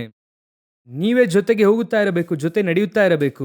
ನೀವು ನಿಂತಿರಿ ಅಂದ್ರೆ ನೀವೇ ನಿಮಗೆ ಇಡಲ್ಪಟ್ಟಂತ ದರ್ಶನದಿಂದ ದೂರ ಹೋಗುತ್ತೀರಾ. ಬಿಟ್ರೆ ನಿಮಗೋಸ್ಕರ ದೇವರು ನಿಂತು ಕರ್ಕೊಂಡು ಹೋಗೋದಿಲ್ಲ. ಯಾಕಂದ್ರೆ ಅದು ಒಂದು ಜರ್ನಿ. ಆ ಟ್ರೈನಲ್ಲಿ ನೀವು ಹೋದ್ರಿ ಅಂದ್ರೆ ಹೋಗುತ್ತಾ ಇರಬೇಕು, ಅದ್ರ ಪಾಡಿಗೆ ಅದು ಹೋಗ್ತಾ ಇರುತ್ತೆ. ನೀವೇ ಕರೆಕ್ಟಾಗಿ ಟ್ರೈನಲ್ಲಿ ಹತ್ತಬೇಕು, ಆ ಟ್ರೈನಲ್ಲಿಯೇ ಹೋಗ್ಬೇಕು. ಕೆಲವರನ್ನು ನೋಡುವುದಾದ್ರೆ ಎಲ್ಲವನ್ನು ಟ್ರೈನ್ ಒಳಗೆ ತೆಗೆದುಕೊಳ್ಳುತ್ತಾರೆ, ಆ ಕಿಟಕಿಯಲ್ಲೇ ತೆಗೆದುಕೊಳ್ಳುತ್ತಾರೆ. ಯಾಕೆ? ನನಗೆ ಬಿಕ್ಕೆಂಡ್ ತೆಗೆದುಕೊಳ್ಳುವುದಕ್ಕಿಂತ ನನ್ನ ಪ್ರಯಾಣ ಮುಖ್ಯ. ಕೆಲವರು ಆ ಬಿಕ್ಕೆಂಡ್ ತೆಗೆದುಕೊಂಡು ಟ್ರೈನ್ ಬಿಡುತ್ತಾರೆ. ಅಯ್ಯೋ, ಇಲ್ಲಿದ್ದಂಥ ಟ್ರೈನ್ ಏನಾಯಿತು? ಅದು ಹೋಗಿ 10 ನಿಮಿಷ ಆಯಿತು. ನೆಕ್ಸ್ಟ್ ಅವನು ಕೇಳುವಂಥ ಮಾತೇನು ಗೊತ್ತಾ? ಮುಂದಿನ ಟ್ರೈನ್ ಯಾವಾಗ ಬರುತ್ತದೆ? 6 ಗಂಟೆ ಆಗಬಹುದು, 8 ಗಂಟೆ ಆಗಬಹುದು. ಆದರೆ ಕಡೆಯದಾಗಿ ನೀನು ಬಿಟ್ಟಂಥ ಪ್ರಯಾಣ ಬಿಟ್ಟದಷ್ಟೇನೆ. ಆ ಪ್ರಯಾಣ ಬಿಟ್ಟಿದ್ದು ಅಲ್ಲೇ ಮುಗಿಯಿತು. ಆದ್ದರಿಂದ ದೇವರು ಹೇಳುತ್ತಾರೆ, ಇಳಿದು ಹೋಗಬೇಡ, ಆ ಪ್ರಯಾಣವನ್ನು ಬಿಟ್ಟು ಕೆಳಗೆ ಇಳಿಯಬೇಡ. ನಿನಗೆ ಒಂದು ದರ್ಶನ ಇದೆ, ನನ್ನನ್ನು ಹೊರಗಿಕೊಂಡು ನಡೆ, ಜೊತೆಗೆ ವಾಕ್ ಮಾಡಿಕೊಂಡು ಬಾ. ನಡುವೆ ನಿನ್ನನ್ನು ನಿಲ್ಲಿಸುವಂತ ಕಾರ್ಯ ನಡೆಯುತ್ತದೆ. ನಿನ್ನನ್ನು ಸೈಡಲ್ಲಿ ನಿಲ್ಲಿಸುತ್ತಾರೆ, ಏನಾದರೂ ಮಾಡುತ್ತಾರೆ. ಇಂದು ನಾವು ಹೇಳುವಂಥದ್ದೇನು? ಒಂದು ಸ್ಪಿರಿಚುವಲ್ ಆಗಿ ಸ್ಟ್ರಾಂಗ್ ಆಗಿ ಹೋದ್ವಿ ಅಂದ್ರೆ ಕುಟುಂಬ ಬಾಧಿಸಲ್ಪಡುತ್ತದೆ. ಪ್ರಾರ್ಥನೆ ಮಾಡೋಕ್ಕಾಗ್ಲಿಲ್ಲ, ಬೈಬಲ್ ಓದಕ್ಕಾಗ್ಲಿಲ್ಲ, ಗಂಡನಿಗೆ ಬೆಳಗ್ಗೆನೆ ಎದ್ದು ಅಡಿಗೆ ಮಾಡಿ ಕೊಡಬೇಕು, ಆನಂತರ ಮಕ್ಕಳನ್ನು ಸ್ಕೂಲಿಗೆ ಕಳುಹಿಸಿ ಪ್ರಾರ್ಥನೆ ಮಾಡುವಷ್ಟರಲ್ಲಿ ಸಾಕಾಗ ಹೋಗ್ತದೆ. ಗಂಡನನ್ನು ಕೇಳಿ ನೋಡಿ, ಬ್ರದರ್, ನಾನು ಮದುವೆಗೂ ಮುಂಚೆ ಚೆನ್ನಾಗಿ ಪ್ರಾರ್ಥನೆ ಮಾಡುತ್ತಾ ಇದ್ದೆ ಬ್ರದರ್, ಬೆಳಗ್ಗೆನೆ ಎದ್ದು ಪ್ರೇಯರ್ ಮಾಡ್ತಿದ್ದೆ, ಬೈಬಲ್ ಓದುತ್ತಿದ್ದೆ. ಆದರೆ ಮದುವೆಯಾದ ನಂತರ ಯಾವುದನ್ನು ಮಾಡೋಕ್ಕಾಗ್ತಿಲ್ಲ. ಬೆಳಗ್ಗೆನೆ ಎದ್ದು ಕೆಲಸಕ್ಕೆ ಹೋಗಿ ಮಕ್ಕಳಿಗೋಸ್ಕರವಾಗಿ ಸಂಪಾದನೆ ಮಾಡಿಕೊಂಡು ಬಂದು ನಡುವೆ ಪ್ರಾರ್ಥನೆ ಮಾಡುವುದಕ್ಕೆ ಕೂರುವುದು ಯಾವತ್ತಾದ್ರೂ ಒಂದು ಸಮಯದಲ್ಲಿ ಮಾತ್ರ. ಯಾಕೆ? ಏನಾಯ್ತು? ಇದು ಹೆಚ್ಚಾಯಿತು, ಇದು ಕಡಿಮೆ ಆಯಿತು ಇಲ್ವಾ? ಕೆಲವರು ಈ ರೀತಿ ತೀರ್ಮಾನ ಮಾಡುತ್ತಾರೆ, ಯಾರು ಬೇಡ ಬಿಡಿ, ನಾನು ದೇವರೊಂದಿಗೆ ಹೋಗಿ ಇರುತ್ತೇನೆ. ಏನಪ್ಪ ಮಾಡ್ತೀಯಾ? ನಾನು ದೇವರೊಂದಿಗೆ ಹೋಗಿ ವೈಯಕ್ತಿಕವಾಗಿ ಹೇಳಿದ್ದೇನೆ, ಚೆನ್ನಾಗಿ ಪ್ರಾರ್ಥಿಸುತ್ತೇನೆ. ಪರಲೋಕದಿಂದ ಭೂಮಿಯಲ್ಲಿ ನಿಮ್ಮ ಮೂಲಕವಾಗಿ ಮಾಡಬೇಕಾದ ಒಂದು ಕೆಲಸ ಇದೆ. ಮೆತುಶೇಲ ಬಂದರೇನೆ ಲಾಮೇಕನು ಬರುತ್ತಾನೆ, ಲಾಮೇಕನು ಬಂದರೇನೆ ನೋಹನು ಬರುತ್ತಾನೆ, ನೋಹನು ಬಂದರೇನೆ ನಾವೇ ಬರುತ್ತದೆ, ನಾವೇ ಬಂದರೇನೆ ಮೃಗಗಳು ಸಂರಕ್ಷಿಸಲ್ಪಡುತ್ತದೆ, ಮುಂದಿನ ತಲೆಮಾರು ಸಿದ್ಧವಾಗುತ್ತದೆ. ಇದಕ್ಕೆ ಹನೋಕನು ಮೆತುಶೇಲನನ್ನು ಹೆರಬೇಕಾಗಿದೆ. ಕುಮಾರರನ್ನು ಕುಮಾರ್ತೆಯರನ್ನು ಹೆತ್ತನು. ಆದರೆ ನಾನು ಮೆತುಶೇಲನನ್ನು ಪಡೆಯಲಿದ್ದೇನೆ, ನೋಹನನ್ನು ಕರೆತರುತ್ತೇನೆ, ಒಂದು ದೊಡ್ಡ ಪ್ರಾಜೆಕ್ಟ್ ಅನ್ನು ಭೂಮಿಯಲ್ಲಿ ಮಾಡಲಿದ್ದೇನೆ, ಹಾಗೆ ಲೋಕವನ್ನು ನಾನು ಕಾಪಾಡಲಿದ್ದೇನೆ. ಒಂದು ಸಂತತಿ ನನ್ನ ಬಳಿ ಬರುತ್ತದೆ. ಅದಕ್ಕೋಸ್ಕರ ನಾನು ದೇವರೊಂದಿಗೆ ನಡೆಯುವಂಥದ್ದು ಸ್ವಲ್ಪ ವೀಕ್ ಆಗುತ್ತದೆ. ಅದಕ್ಕೆ ಟೈಮ್ ಇಲ್ಲ ಅಂದ್ರೆ ದೇವರು ಹೇಳುತ್ತಾರೆ, ಹಾಗಾದರೆ ನೀನು ಎತ್ತಲ್ಪಡುವುದಿಲ್ಲ, ನೀನು ಇದರಲ್ಲಿ ಇರಬೇಕು, ಅದರಲ್ಲಿ ಇರಬೇಕು. ಹಾಗಾದರೆ ಈ ಎರಡನ್ನು ಹೇಗೆ ಸೇರಿ ಮಾಡೋದು? ಎರಡನ್ನು ಪರ್ಫೆಕ್ಟ್ ಆಗಿ ಮಾಡ್ಬೇಕಲ್ಲ. ಎಷ್ಟು ಆತ್ಮಿಕ ಉಳ್ಳವರು ಗೊತ್ತಾ? ಅದು ಗಂಡು ಹೆಣ್ಣು, ನಾನು ಇಬ್ಬರಿಗೂ ಹೇಳುತ್ತಿದ್ದೇನೆ. ಇಬ್ಬರಿಗೂ ಅನ್ವಯಿಸುತ್ತದೆ, ಗಂಡು ಹೆಣ್ಣು. ಎಷ್ಟು ಆತ್ಮಿಕ ಉಳ್ಳವರು ಒಳ್ಳೆಯ ದರ್ಶನ, ಫೈರ್ ಆಗಿ ಇರುತ್ತಾರೆ. ಮದುವೆಗೂ ಮುನ್ನ ದೇವರಿಗೋಸ್ಕರವಾಗಿ ಏನಾದರೂ ಮಾಡಬೇಕೆನ್ನುವಂತ ವೈರಾಗ್ಯ ಇರುತ್ತದೆ, ಒಳಗೆ ಯಾವಾಗಲೂ ಅತ್ತಿ ಉರಿಯುತ್ತಾ ಇರುತ್ತದೆ. ಆದರೆ ಮದುವೆಯ ನಂತರ ಅದು ಹಾಗೆ ಮಾರ್ಪಡುತ್ತದೆ. ನಾನು ಕೆಲವರಲ್ಲಿ ನೋಡಿದ್ದೇನೆ. ಯಾವುದನ್ನೆಲ್ಲ ವೈರಾಗ್ಯವಾಗಿ ಮದುವೆಗೂ ಮುನ್ನ ಮಾಡುವುದಿಲ್ಲ ಅಂತ ಹೇಳಿದ್ರೋ ಅದೆಲ್ಲ ಮದುವೆಯ ನಂತರ ಅವರು ಮಾಡುತ್ತಾರೆ. ಯಾವುದನ್ನೆಲ್ಲ ವೈರಾಗ್ಯವಾಗಿ ಮಾತನಾಡಿದ್ರೋ ಅದನ್ನೆಲ್ಲ ಅವರ ಮಕ್ಕಳಿಗೆ ಮಾಡುತ್ತಾರೆ. ಕಾರಣ ಏನು? ಆ ಒಂದು ಪವರ್ ಅದು ಹೋಯಿತು, ಆ ದರ್ಶನ ಹೋಯಿತು. ಇದು ಅವರನ್ನು ಮಾರ್ಪಡಿಸಿತು. ಆಮೇಲೆ ಇದಕ್ಕೆ ತಕ್ಕ ಪ್ರಸಂಗ ಮಾಡುವುದಕ್ಕೆ ಆರಂಭಿಸುತ್ತಾರೆ, ಇದಕ್ಕೆ ತಕ್ಕ ಹಾಗೆ ಕಾಂಪ್ರಮೈಸ್ ಆಗುವುದಕ್ಕೆ ಆರಂಭಿಸುತ್ತಾರೆ. ಹಾಗಾದ್ರೆ ಹೇಗೆ ಆ ಮದುವೆಗೂ ಮುನ್ನ ಅವರು ಪವರ್ಫುಲ್ ಆಗಿ ಮಾತನಾಡಿದ್ರೋ ಈಗ ಮದುವೆಯ ನಂತರವಾಗಿ ಇದಕ್ಕೆ ತಕ್ಕ ಹಾಗೆ ಮಾರ್ಪಡುತ್ತಾರೆ. ಹೌದು ರೀ, ಅವತ್ತು ಏನೋ ಗೊತ್ತಿಲ್ಲದೆ ಮಾತಾಡಿದ್ವಿ, ಇಲ್ಲ ಅವತ್ತು ಮಾತನಾಡಿದ್ದೆ ಸರಿ. ಇವತ್ತು ನಿಮಗೆ ಬ್ಯಾಲೆನ್ಸ್ ಮಾಡುವುದಕ್ಕೆ ಗೊತ್ತಿಲ್ಲ. ನಿಮ್ಮ ದರ್ಶನವು ಕಡಿಮೆಯಾಗದೆ, ನಿಮ್ಮ ಮೇಲೆ ಇರುವಂಥ ಅಭಿಷೇಕ ಕಡಿಮೆಯಾಗದೆ, ದೇವರು ನಿಮಗೆ ನೇಮಿಸಿರುವಂಥ ಓಟದಲ್ಲಿ ನಿಲ್ಲದೆ, ಅದೇ ಓಟದಲ್ಲಿ ಓಡಬೇಕು. ಅದೇ ಸಮಯದಲ್ಲಿ ಇಲ್ಲಿ ಹೇಳುವಂಥ ವಿಷಯವನ್ನು ಮಾಡಬೇಕು. ಕರ್ತನೊಂದಿಗೆ ಸಂಚರಿಸಬೇಕು. ಆ ರೀತಿಯಾದಂಥ ಮನುಷ್ಯನೇ ದೇವರೊಂದಿಗೆ ನಡೆಯುವಂಥವನು. ಎರಡನ್ನೂ ಮಾಡಬೇಕು. ಏನ್ರಿ ಅದಾಗುತ್ತದಾ? ಆಗುತ್ತದೆ. ಆಗದೇ ಇರುವಂಥ ವಿಷಯವನ್ನು ದೇವರು ಹೇಳುವುದೇ ಇಲ್ಲ, ಆಗುತ್ತದೆ. ಹಾಗಾದ್ರೆ ಅದಕ್ಕೆ ನಾನು ಏನ್ ಮಾಡಬೇಕು? ಅದಕ್ಕೆ ದೇವರಾತ್ಮನ ಸಹಾಯ ಬೇಕು. ದೇವರಾತ್ಮನ ಕಾರ್ಯವನ್ನು ನಿಮಗೆ ಮಾಡುವುದಕ್ಕೆ ಹೇಳುತ್ತಾರೆ, ಮಾಡಲು ಸಹಾಯ ಮಾಡುತ್ತಾರೆ. ನೀವು ಆಪಾದನೆಯನ್ನು ಆದಾಮನ ಹಾಗೆ ಬೇರೆಯವರ ಮೇಲೆ ಹಾಕ್ಬೇಡಿ. ನೀವು ಕೊಟ್ಟಂತ ಸ್ತ್ರೀಯೇ ಕಾರಣ. ಯಾಕಪ್ಪ ನಿನ್ನಿಂದ ಆತ್ಮಿಕ ಜೀವಿತದಲ್ಲಿ ಬೆಳೆಯೋಕ್ಕಾಗ್ತಿಲ್ಲ? ನನ್ನ ವೈಫೈ ಎಲ್ಲದಕ್ಕೂ ಕಾರಣ ರೀ. ಓಹೋ, ಯಾಕಪ್ಪ ನಿನಗೆ ಬೆಳಗ್ಗೆ ಎದ್ದೇಳಕ್ಕಾಗ್ಲಿಲ್ಲ, ಪ್ರಾರ್ಥನೆ ಮಾಡಕ್ಕಾಗ್ಲಿಲ್ಲ, ರಾತ್ರಿ ಎಲ್ಲ ಮಕ್ಕಳೊಂದಿಗೆ ಎಚ್ಚರವಾಗಿದ್ನ, ಆದ್ರಿಂದ ಬೆಳಗ್ಗೆ ಎದ್ದು ಬರಕ್ಕಾಗ್ಲಿಲ್ಲ. ನೀನೀಗೇನು ಹೇಳ್ತಿದ್ಯಾ ಅಂದ್ರೆ ಹೆಂಡತಿಯು ದೇವರಿಂದ ಬರುವ, ಹೆಂಡತಿ ದೇವರು ಕೊಟ್ಟಂತ ಆಶೀರ್ವಾದ ಅಲ್ವಾ? ಗರ್ಭಫಲವು ಯೆಹೋವನ ಸ್ವಾಸ್ಥ್ಯ. ಹಾಗಾದ್ರೆ ಈ ಎರಡು ಆಶೀರ್ವಾದ ಕೂಡ ನೀನು ಶಾಪ ಅಂತ ಹೇಳ್ತಿದ್ಯಾ? ಅದರ ಅರ್ಥ ಏನು? ಎರಡು ಶಾಪ ಅಂತ ಹೇಳ್ತಿದ್ಯಾ? ದೇವರು ಈ ಶಾಪವನ್ನು ಕೊಟ್ಟಿದ್ದರಿಂದ ಇದನ್ನು ಮಾಡಕ್ಕಾಗ್ತಿಲ್ಲ ಅಂತ ಹೇಳ್ತಿದ್ಯಾ? ಹಾಗಾದ್ರೆ ಮದುವೆಯಾಗುವಾಗ ಯಾಕೆ ಅದು ಆಶೀರ್ವಾದ ಅಂತ ಹೇಳಿದೆ? ಮಕ್ಕಳನ್ನು ಕೊಟ್ಟಾಗ ಯಾಕೆ ಹೇಳಿದೆ? ದೇವರು ನನಗೆ ಮಕ್ಕಳನ್ನು ಕೊಟ್ಟಿದ್ದಾರೆ, ದೇವರಿಗೆ ಸ್ತೋತ್ರ ಅಂತ ಯಾಕೆ ಹೇಳಿದೆ? ಹಾಗಂದ್ರೆ ಏನರ್ಥ? ಹೆಂಡತಿಯೂ ಸರಿ, ಮಕ್ಕಳೂ ಸರಿ, ಗಂಡನೂ ಸರಿ, ಒಂದು ದಿನವೂ ಕೂಡ ಅದು ಶಾಪವಲ್ಲ, ದೇವರು ನಿನಗೆ ಆಶೀರ್ವಾದವಾಗಿ ಕೊಟ್ಟಿದ್ದಾರೆ. ಅದಕ್ಕಾಗಿ ದೇವರ ಹತ್ರ ಪ್ರಾರ್ಥಿಸಿದವರಿಗೆ ಹೇಳುತ್ತೇನೆ, ದೇವರು ಹೇಳಿ ಮದುವೆ ಆದವರಿಗೆ ಹೇಳ್ತಿದ್ದೇನೆ. ಸೊ ದೇವರು ನಿನಗೆ ಅದನ್ನು ಕೊಟ್ಟಿದ್ದಾರೆ, ಆದರೆ ನಿನಗೆ ಅದನ್ನು ಬ್ಯಾಲೆನ್ಸ್ ಮಾಡಕ್ ಗೊತ್ತಿಲ್ಲ. ಈಗ ದೇವರೊಂದಿಗೆ ನಡೆಯುತ್ತಾ ಇರುವಾಗಲೇ ಇದನ್ನು ಮಾಡಬೇಕು. ಅವನು ದೇವರೊಂದಿಗೆ ಅನ್ಯೋನ್ಯವಾಗಿ ನಡೆಯುತ್ತಿರುವಾಗಲೇ ಗಂಡು ಹೆಣ್ಣು ಮಕ್ಕಳನ್ನು ಪಡೆದನು. ನಿನ್ನ ಆತ್ಮಿಕ ಜೀವಿತವನ್ನು ಜೀವಿಸಬೇಕು, ಆದರೆ ಅದೇ ಸಮಯದಲ್ಲಿ ಕುಟುಂಬವನ್ನು ಪರ್ಫೆಕ್ಟ್ ಆಗಿ ನಡೆಸಬೇಕು. ನಿನ್ನ ಕುಟುಂಬ ಜೀವಿತವನ್ನು ಪರ್ಫೆಕ್ಟ್ ಆಗಿ ನಡೆಸಬೇಕು, ಅದೇ ಸಮಯದಲ್ಲಿ ಆತ್ಮಿಕ ಜೀವಿತವು ಕರೆಕ್ಟ್ ಆಗಿರಬೇಕು. ಇದು ಅದು ಸೇರಿಸಿ ಏನು ಮಾಡಬಾರ್ದು. ಇದರಿಂದ ಅದು ಕಡಿಮೆ ಆಗಬಾರ್ದು, ಅದರಿಂದ ಇದು ಕಡಿಮೆ ಆಗಬಾರ್ದು. ಓ, ಅದರಿಂದ ಇದೋಯ್ತು, ಇಲ್ಲ, ದೇವರು ಅದನ್ನು ಒಪ್ಪಿಕೊಳ್ಳಲ್ಲ. ಎರಡನ್ನೂ ದೇವರು ಹೇಳುತ್ತಾರೆ. ಈಗ ಹಿಂದೆ ಹೋಗುತ್ತಾ ಇರುವಾಗ ಆಶೀರ್ವಾದ, ಎದೆಗೆ ಒರಗಿಕೊಂಡು ಹೋಗುವಾಗ ದರ್ಶನ. ಹಿಂದೆ ಹೋಗುವವನಿಗೆ ಯಾವ ಚಿಂತೆ ಇಲ್ಲ, ಯಾಕಂದ್ರೆ ಮುಂದೆ ಹೋಗ್ತಿರೋರು ಎಲ್ಲ ನೋಡ್ಕೊಳ್ತಾರೆ, ನನಗೇನು ಚಿಂತೆ. ಟ್ರೈನಲ್ಲಿ ಹೋಗುತ್ತಾ ಇರುವಾಗ ನೀವು ಯಾವತ್ತಾದ್ರೂ ಎಚ್ಚರವಾಗಿದ್ದು ಆ ಟ್ರೈನ್ ಓಡಿಸುವವರಿಗೋಸ್ಕರ ಪ್ರಾರ್ಥನೆ ಮಾಡಿದ್ದೀರಾ? ಟ್ರೈನ್ ಹತ್ತಿದ ಕೂಡಲೇ ನೆಮ್ಮದಿಯಿಂದ ಮಲ್ಕೊಂಡ್ರಿ ಅಲ್ವಾ? ನಿಮ್ಮ ನಂಬಿಕೆ ಏನು? ಆ ಟ್ರೈನ್ ಖಂಡಿತ ಹೋಗಿ ಏನ್ ಮಾಡುತ್ತದೆ? ಒಂದು ಪ್ರಾರ್ಥನೆ ಮಾಡುತ್ತೀರಾ, ದೇವರೇ ಪ್ರಯಾಣವನ್ನು ಆಶೀರ್ವದಿಸಿ. ಟ್ರೈನ್ ಮುಂದೆ ಹೋಗುತ್ತಾರೆ, ದೇವರು ನಿಮ್ಮ ಮುಂದೆ ಹೋಗುತ್ತಾ ಇರುವಾಗ ನಿಮಗೆ ಯಾವ ಚಿಂತೆ ಇಲ್ಲದೆ ಇದ್ದಂತಹ ಕಾಲ ಇತ್ತು. ಆದರೆ ಇದು ಆ ರೀತಿಯಾಗಿ ಅಲ್ಲ, ಇದು ಎದೆಗೆ ಒರಗಿಕೊಳ್ಳುವಂಥದ್ದು. ಹಾಗೆ ನಾನು ನಡ್ಕೊಂಡು ಹೋಗುತ್ತೇನೆ, ನನಗೆ ಸಂಬಂಧಪಟ್ಟ ಕಾರ್ಯಗಳೆಲ್ಲ ಬರುತ್ತಾ ಇರುತ್ತದೆ. ನಾನು ಅಡವಿಯಲ್ಲಿ, ಆ ವಾಕ್ಯ ಸುಂದರವಾಗಿರುತ್ತದೆ. ನಲ್ಲನನ್ನು ಒರಗಿಕೊಂಡು ಅಡವಿಯಿಂದ ಬರುವ ಇವಳು ಯಾರೋ? ಕೋರೆಷನನ್ನು ಎಲ್ಲಿ ಕರ್ಕೊಂಡೋದ್ರು? ಬೊಕ್ಕಸ, ಬಚ್ಚಿಟ್ಟಿರುವ ನಿಕ್ಷೇಪ ಎಲ್ಲ ಕಡೆ ಕರ್ಕೊಂಡು ಹೋಗಿ ಹಾಗೆ ಸುಮ್ಮನೆ ತೆರೆದು ಕೊಡುತ್ತಾರೆ. ಅದು ಒಂದು ಕಾಲ ಚೆನ್ನಾಗಿತ್ತು, ಆಶೀರ್ವಾದವಾಗಿತ್ತು. ಈಗ ಎದೆಗೆ ಒರಗಿಕೊಳ್ಳುವಾಗ ಎಲ್ಲಿ ಹೋಗ್ತೇವೆ? ಅನೇಕ ಸಮಯದಲ್ಲಿ ನಾವು ದೇವರೊಂದಿಗೆ ಎದೆಗೆ ಒರಗಿಕೊಂಡು ನಡೆಯುವಂತಹ ಸ್ಥಳ ನೀವು ಬಯಸುವಂತಹ ಸ್ಥಳವಾಗಿ ಇರುವುದಿಲ್ಲ. ಕರ್ತನು ನಿಮ್ಮನ್ನು ಕರ್ಕೊಂಡು ಹೋಗುವಂಥದ್ದು ಅಡವಿಯಾಗಿ ಇರುತ್ತದೆ. ಅಡವಿ ಎನ್ನುವಂಥದ್ದು ನಿಮ್ಮ ದೃಷ್ಟಿಯಲ್ಲಿ ಏನೋ ಕಷ್ಟವಾದಂಥ ಸ್ಥಳ ಅಲ್ವಾ? ನೋಡೋದಕ್ಕೆ ಅದು ಕಷ್ಟಕರವಾಗಿ ಇರುತ್ತದೆ. ಆದರೆ ಅಡವಿ ಎನ್ನುವಂಥದ್ದು ಅಲ್ಲೇನೆ ಪ್ರೈವಸಿ ಆಗಿರಬಹುದು. ಅಲ್ಲೇ ಪ್ರೈವಸಿ, ಅಲ್ಲಿಯೇ ನಿಮಗೂ ಹಾಗೂ ದೇವರ ನಡುವೆ ಆ ಸಂಬಂಧವು ಇನ್ಕ್ರೀಸ್ ಆಗುವಂತಹ ಸ್ಥಳ. ಈ ಸಪ್ರೇಷನ್ ಎಂಬುದಾಗಿ ಒಂದಿದೆ ಅಲ್ವಾ? ಅದಕ್ಕೆ ಹೆಸರೇ ಅಡವಿ. ಆತ್ಮನ ಮೂಲಕವಾಗಿ ಯೇಸು ಕ್ರಿಸ್ತನು ಎಲ್ಲಿ ಕೊಂಡೊಯ್ಯಲ್ಪಟ್ಟರು? ಅಡವಿಗೆ. ಯಾಕೆ? 40 ದಿವಸಗಳ ಕಾಲ ಅಲ್ಲಿ ಅವರು ಆ ಮೃಗಗಳೊಂದಿಗೆ ಸಂಚರಿಸಿದರು. ಮುಗಿಯುವಾಗ ದೇವರ ವಾಕ್ಯ ಹೇಳುತ್ತದೆ, ದೇವದೂತರು ಬಂದು ಅವರಿಗೆ ಉಪಚಾರ ಮಾಡಿದರು. ಹಾಗಾದ್ರೆ ದೇವರು ನಿನ್ನನ್ನು ಅಡವಿಯಲ್ಲಿ ಒರಗಿಕೊಂಡು ನಡೆಸುತ್ತಾರೆ. ಕೆಲವು ಸಮಯದಲ್ಲಿ ದೇವರು ಯಾಕೆ ಕರ್ಕೊಂಡು ಹೋಗುತ್ತಾರೆ ಗೊತ್ತಾ? ಪ್ರತ್ಯೇಕಿಸುವುದಕ್ಕೋಸ್ಕರ. ನೋಡಿ, ಪದ್ಮೋಸ್ ದ್ವೀಪದಲ್ಲಿ ಯೋಹಾನನ್ ಹೇಗಿದ್ದರು? ಒಂಟಿಯಾಗಿ ಇದ್ದರು. ಪ್ರಕಟಣೆಯ ಪುಸ್ತಕ 17ನೇ ಅಧ್ಯಾಯ 3ನೇ ವಾಕ್ಯ ಓದಿರಿ. ಆಗ ಅವನು ದೇವರ ಆತ್ಮ ವಶನಾದ ನನ್ನನ್ನು ಎತ್ತುಕೊಂಡು ಅಡವಿಗೆ ಹೋದನು. ಹಾಗೆ ಯೆಹೆಜ್ಕೇಲ ಪುಸ್ತಕ 37ನೇ ಅಧ್ಯಾಯ 1 ಹಾಗೂ 2ನೇ ವಾಕ್ಯ ಓದಿರಿ. ನಾನು ಯೆಹೋವನ ಹಸ್ತಸ್ಪರ್ಶದಿಂದ ಪರವಶನಾಗಿರಲು ಆತನು ತನ್ನ ಆತ್ಮದ ಮೂಲಕ ನನ್ನನ್ನು ಒಯ್ದು ಎಲುಬುಗಳಿಂದ ತುಂಬಿದ ಒಂದು ತಗ್ಗಿನಲ್ಲಿ ಇಳಿಸಿ, ನಾನು ಆ ಎಲುಬುಗಳ ಮಧ್ಯೆ ತಗ್ಗನ್ನು ಬಳಸಿಕೊಂಡು ಬರುವಂತೆ ಮಾಡಿದನು. ಇಗೋ, ತಗ್ಗಿನ ಮೇಲೆಲ್ಲ ತೀರ ಒಣಗಿದ ಎಲುಬುಗಳು ಲೆಕ್ಕವಿಲ್ಲದಷ್ಟು ಬಿದ್ದಿದ್ದವು. ನೋಡಿ, ಒಂದು ದೊಡ್ಡ ರಹಸ್ಯವನ್ನು ನಿಮಗೆ ಪ್ರಕಟಿಸಬೇಕು. ನಿಮ್ಮ ಹತ್ರ ದೇವರು ಮಾತನಾಡಬೇಕಂದ್ರೆ ದೇವರು ಎಲ್ಲಿ ಕರ್ಕೊಂಡು ಹೋಗ್ತಾರೆ? ಹೊರಗೆ ಕರ್ಕೊಂಡು ಹೋಗುತ್ತಾರೆ, ಅಡವಿಗೆ ಕರ್ಕೊಂಡು ಹೋಗುತ್ತಾರೆ. ಈಗ ನೋಡಿರಿ, ದೇವರ ಎದೆಗೆ ಯಾರು ಒರಗಿಕೊಂಡಿದ್ದಾರೆ? ಹಿಂದೆ ಹೋಗುತ್ತಾ ಇರುವಂತವನು ಎಲ್ಲಿ ಬಂದಿದ್ದಾನೆ? ಈಗ ಎದೆಗೆ ಒರಗಿಕೊಂಡಿದ್ದೇನೆ. ಚೆನ್ನಾಗಿ ಗಮನಿಸಿದ್ರ? 12 ಶಿಷ್ಯರುಗಳಲ್ಲಿಯೇ ರಹಸ್ಯಗಳನ್ನು ತಿಳಿದುಕೊಂಡಂತ ಒಬ್ಬ ಶಿಷ್ಯನು ಯಾರೆಂದು ಕೇಳುವುದಾದರೆ ಅದು ಯೋಹಾನನು. ಶಿಷ್ಯರು ಯಾರು ಕೂಡ ಯೇಸು ಕ್ರಿಸ್ತನ ಬಳಿಗೆ ಹೋಗಿ ಆ ಹಿಡಿದುಕೊಡುವವನು ಯಾರೆಂಬುದಾಗಿ ಅವರ ಹತ್ರ ಕೇಳಿಲ್ಲ. ಯಾಕೆ ಕೇಳಿಲ್ಲ ಅಂದ್ರೆ ಅವರೆಲ್ಲ ದೂರದಲ್ಲಿರುವಂಥವರು. ಅವರ ಎದೆಗೆ ಒರಗಿಕೊಂಡಿರುವಂತಹ ಆ ಶಿಷ್ಯನನ್ನು ನೋಡಿ. ಯಾಕೆ ಗೊತ್ತಾ? ಈ ಎದೆಗೆ ಒರಗಿಕೊಂಡಿರುವವನ ಮೂಲಕವಾಗಿಯೇ ಅವರು ರಹಸ್ಯವನ್ನು ಮಾತನಾಡುತ್ತಾರೆ. ಆ ಕಾರ್ಯವನ್ನು ಅವರು ಅವನೊಂದಿಗೆ ಹೇಳುತ್ತಾರೆ. ಹಾಗಾದರೆ ಇವರೆಲ್ಲರಿಗೂ ಕೂಡ ಗೊತ್ತಿದೆ. ನಮ್ಮ ಹತ್ರ ಅವರು ಬರೋಣದ ಕುರಿತಾಗಿ ಮಾತನಾಡುತ್ತಾರೆ, ಗುರುತುಗಳ ಕುರಿತು ಮಾತನಾಡುತ್ತಾರೆ, ಆನಂತರ ಮರಣದ ಕುರಿತು ಮಾತನಾಡುತ್ತಾರೆ, ಎಲ್ಲ ಮಾತನಾಡುತ್ತಾರೆ. ಆದರೆ ಒಳಗೆ ಅದೆಲ್ಲ ಮೀರಿ ರಹಸ್ಯ ಎಂಬುದಾಗಿ ಒಂದಿದೆ ಅಲ್ವಾ? ಆ ರಹಸ್ಯವನ್ನು ದೇವರು ಯಾರೊಂದಿಗೆ ಮಾತನಾಡುತ್ತಾರೆ ಗೊತ್ತಾ? ತನ್ನ ಎದೆಗೆ ಒರಗಿಕೊಂಡಿರುವವನೊಬ್ಬನಿದ್ದಾನಲ್ವಾ, ಅವನೊಂದಿಗೆ ದೇವರು ರಹಸ್ಯವನ್ನು ಮಾತನಾಡುತ್ತಾರೆ.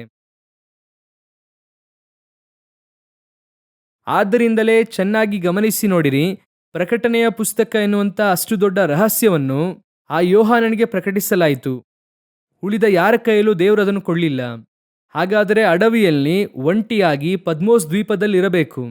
ಅವರ ಬಳಿಯಲ್ಲೇ ದೇವರು ರಹಸ್ಯವನ್ನು ಕೊಡುತ್ತಾರೆ. ಅವನು ಎದೆಗೆ ಒರಗಿಕೊಂಡವನಾಗಿಯೂ ಇರಬೇಕು. ನೀನು ಯಾರ ಬಳಿಯಲ್ಲಿ ಪ್ರೀತಿಯಿಂದ ಇರುತ್ತೀಯೋ ಅವರು ತನ್ನ ರಹಸ್ಯವನ್ನೆಲ್ಲ ಪ್ರಕಟಿಸುತ್ತಾರೆ. ಆದ್ದರಿಂದಲೇ ಕೆಲವರು ನೋಡಿರಿ, ಗಂಡನ ಹತ್ರ ಹೆಂಡತಿ ಹತ್ರ ಹೇಳಲಿಕ್ಕೆ ಆಗದೇ ಇರುವಂಥದ್ದನ್ನು ಕೂಡ ಕೆಲವರು ಫ್ರೆಂಡ್ಸ್ನ ಹತ್ರ ಮಾತನಾಡುತ್ತಾರೆ. ಕಾರಣ ಅವರಿಗೆ ಅವನ ಮೇಲೆ ಅಷ್ಟೊಂದು ನಂಬಿಕೆ, ಟ್ರಸ್ಟು, ಅಷ್ಟೊಂದು ಕ್ಲೋಸ್. ಕೆಲವು ಹೆಂಡತಿಯರು ಹೇಳುತ್ತಾರೆ, ಏನ್ರಿ ನನಗಿಂತ ಅವರಿಗೆ ಅವರ ಫ್ರೆಂಡರಿ ಬಹಳ ಕ್ಲೋಸು, ಅವರಿಗೆ ಎಲ್ಲ ಗೊತ್ತು ಅಂತ ಹೇಳುತ್ತಾರೆ. ಕಾರಣವೇನು? ಅಷ್ಟೊಂದು ಹತ್ತಿರ. ಯಾರು ದೇವರೊಂದಿಗೆ ಅಷ್ಟೊಂದು ಹತ್ತಿರವಾಗಿರುತ್ತಾರೋ ಅವರೊಂದಿಗೆ ದೇವರು ತನ್ನ ರಹಸ್ಯವನ್ನು ಪ್ರಕಟಿಸುವುದಕ್ಕೆ ಶಕ್ತರಾಗಿದ್ದಾರೆ. ಹಿಂದೆ ಹೋದರೆ ನಿನಗೆ ಬೊಕ್ಕಸ ಸಿಗುತ್ತದೆ, ಆಶೀರ್ವಾದ ಸಿಗುತ್ತದೆ, ಸಂರಕ್ಷಣೆ ಇದೆ. ಆದರೆ ಎದೆಗೆ ಒರಗಿಕೊಂಡ್ರೆ ಮಾತ್ರವೇ ಪರಲೋಕವು ನಿಮಗೆ ತೆರೆಯಲ್ಪಟ್ಟಿರುತ್ತದೆ. ಪರಲೋಕದ ರಹಸ್ಯಗಳೇನೆಂಬುದಾಗಿ ದೇವರು ನಿಮಗೆ ಪ್ರಕಟಪಡಿಸುವವರಾಗಿರುತ್ತಾರೆ. ಹಿಂದೆ ಹೋದಂಥದ್ದು ಒಂದು ಕಾಲ, ಇದೇ ಯೋಹಾನ ಹಿಂದೆ ಹೋದಂಥ ಒಂದು ಕಾಲ ಇತ್ತು.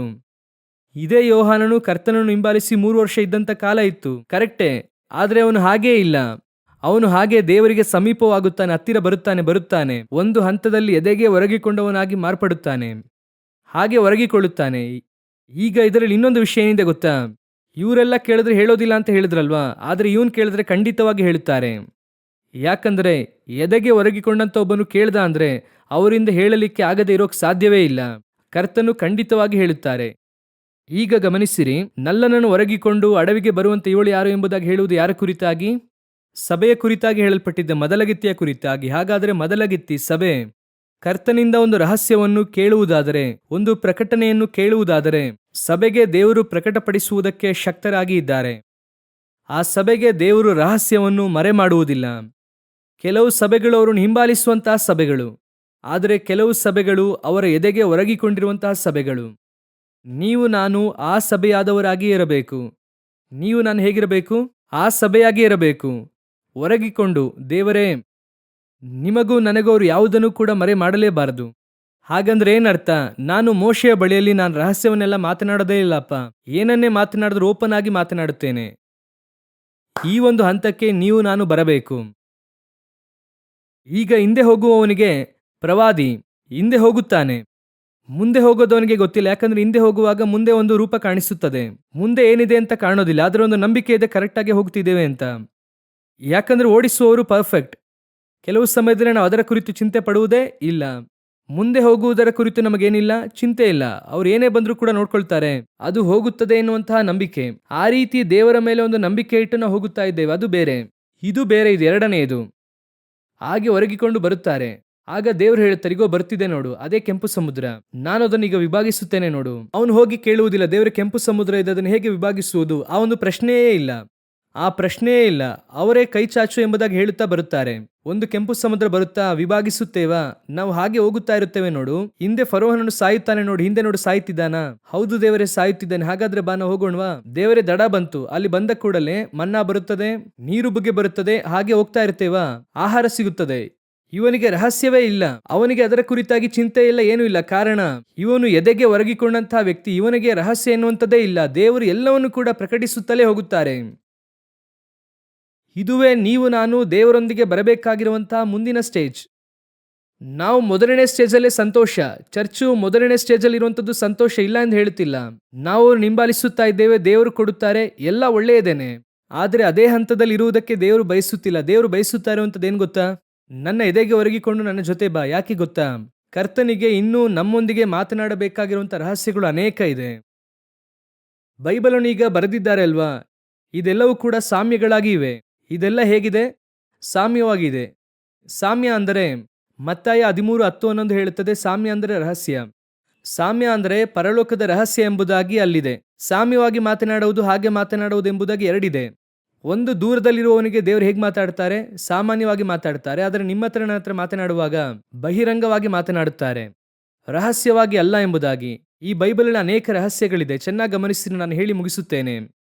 ಈ ಬೈಬಲ್ನಲ್ಲಿ ಅನೇಕ ರಹಸ್ಯಗಳಿದೆ. ಈ ರಹಸ್ಯಗಳಲ್ಲಿ ನಿಮಗೆ ನನಗೆ ಸಂಬಂಧಪಟ್ಟದ್ದು ಇದೆ. ನಾವು ಓದುವಾಗ ನಮಗೆ ತಿಳಿಯಪಡಿಸಬೇಕಾಗಿರುವ, ನೀವು ಸಾಮಾನ್ಯವಾಗಿ ಏನಂದುಕೊಳ್ಳುತ್ತೀರಾ ಅಂದರೆ, ನಾನು ಚರ್ಚಿಗೆ ಬರುತ್ತೇನೆ, ಪಾಸ್ಟ್ರು ಮಾತನಾಡ್ತಾರೆ, ಪಾಸ್ಟ್ರು ನಮಗೆ ಹೇಳುತ್ತಾರೆ, ನಾವು ಕೇಳುತ್ತೇವೆ. ಇದು ಮೊದಲನೇ ಸ್ಟೇಜ್, ಹಿಂಬಾಲಿಸುವಂಥದ್ದು. ಮುಂದೆ ಹೋಗುತ್ತಾರೆ, ಹೇಳಿಕೊಡುತ್ತಾರೆ, ಎಲ್ಲ ಮಾಡುತ್ತಾರೆ. ಆದರೆ ಎರಡನೆಯದಾಗಿ ಒಂದಿದೆ. ಅದೇನು ಗೊತ್ತಾ? ನೀವು ಆತನ ಎದೆಗೆ ಒರಗಿಕೊಳ್ಳುವಾಗ, ಸತ್ಯವೇದದ ವಾಕ್ಯವನ್ನು ಓದುವಾಗ, ನಿಮಗೆಂದು ಒಂದು ಬೊಕ್ಕಸ ಅದರೊಳಗೆ ಇರುತ್ತದೆ. ನೀವು ಕಲಿತುಕೊಳ್ಳಬೇಕಾದ ರಹಸ್ಯ ಅದರೊಳಗೆ ಇರುತ್ತದೆ. ಅದನ್ನು ದೇವರು ನಮಗೆ ಕೊಡುವುದಕ್ಕೆ ಬಯಸುತ್ತಾರೆ. ಯೋಚನೆ ಮಾಡಿ ನೋಡಿ. ಆಗಲೇ ಮೋಶೆ ಹತ್ರ ಎಲ್ಲವನ್ನೂ ಕೂಡ ದೇವರು ಕೊಡುತ್ತಾರೆ. ಆದರೆ ಶಿಷ್ಯರಿಗೆ ಕೊಡಬೇಕಾದದ್ದು ದೇವರ ಹತ್ರ ಕೆಲವು ಇತ್ತು. ಇತ್ತಾ ಇಲ್ವಾ? ಸರಿ, ಶಿಷ್ಯರಿಗೆ ದೇವರು ಎಲ್ಲ ಕೊಟ್ರ ಅಂದರೆ, ಯೇಸು ಹೇಳುತ್ತಾರೆ, ನಾನು ನಿಮಗೆ ಇನ್ನೂ ಅನೇಕ ಕಾರ್ಯಗಳನ್ನು ಹೇಳಬೇಕಾಗಿದೆ. ಆದರೆ ಈಗ ನಾನು ಅದನ್ನು ಹೇಳುವುದಾದರೆ ನೀವು ತಾಳುವುದಿಲ್ಲ. ನಾನು ಹೋಗಿ ಏನು ಮಾಡ್ತೇನೆ? ಪವಿತ್ರಾತ್ಮನನ್ನು ಕಳುಹಿಸುತ್ತೇನೆ. ಅವರು ಬಂದು ನಿಮ್ಮನ್ನು ಸಕಲ ಸತ್ಯದಲ್ಲೂ ನಡೆಸುತ್ತಾರೆ. ಮುಂದೆ ಸಂಭವಿಸಬೇಕಾದವುಗಳ ಕುರಿತಾಗಿ ಬೋಧಿಸುತ್ತಾರೆ. ದೇವರಾತ್ಮನೀಗ ನಮ್ಮೊಳಗೆ ಬಂದಿದ್ದಾರೆ. ಹಾಗಾದರೆ ದೇವರಾತ್ಮನು ಇನ್ನೂ ನಮ್ಮ ಮೂಲಕ ಮಾತನಾಡಬೇಕಾದ ಕಾರ್ಯ ಅನೇಕ ಇದೆ. ಹಾಗಾದರೆ ಪಡೆದುಕೊಳ್ಳಬೇಕಾದ ಜವಾಬ್ದಾರಿ ಯಾರ ಮೇಲಿದೆ? ಈಗ ಏನು ಮಾಡಬೇಕು ಅಂದರೆ, ಹಿಂದೆ ಫಾಲೋ ಮಾಡಬೇಕು, ಅದೇ ಫಸ್ಟು. ಆದರೆ ಹಿಂದೆಯೇ ಹೋಗುತ್ತಾ ಇರಬಾರದು. ಸ್ವಲ್ಪ ದಾಟಿ ಇಲ್ಲಿ ಬರಬೇಕು. ಸೈಡಲ್ಲಿ ಬಂದು ಎದೆಗೆ ಒರಗಿಕೊಳ್ಳುವ ಹಂತಕ್ಕೆ ಬರಬೇಕು. ಸರಿ, ಮುಂದೆ ಹೋಗುತ್ತಾ ಇದೆ ಒಂದು ಗಾಡಿ. ಆ ಗಾಡಿಗೆ ಸರಿ ಸಮವಾಗಿ ಹೋಗ್ಬೇಕಂದ್ರೆ ನಾವೇನು ಮಾಡಬೇಕು?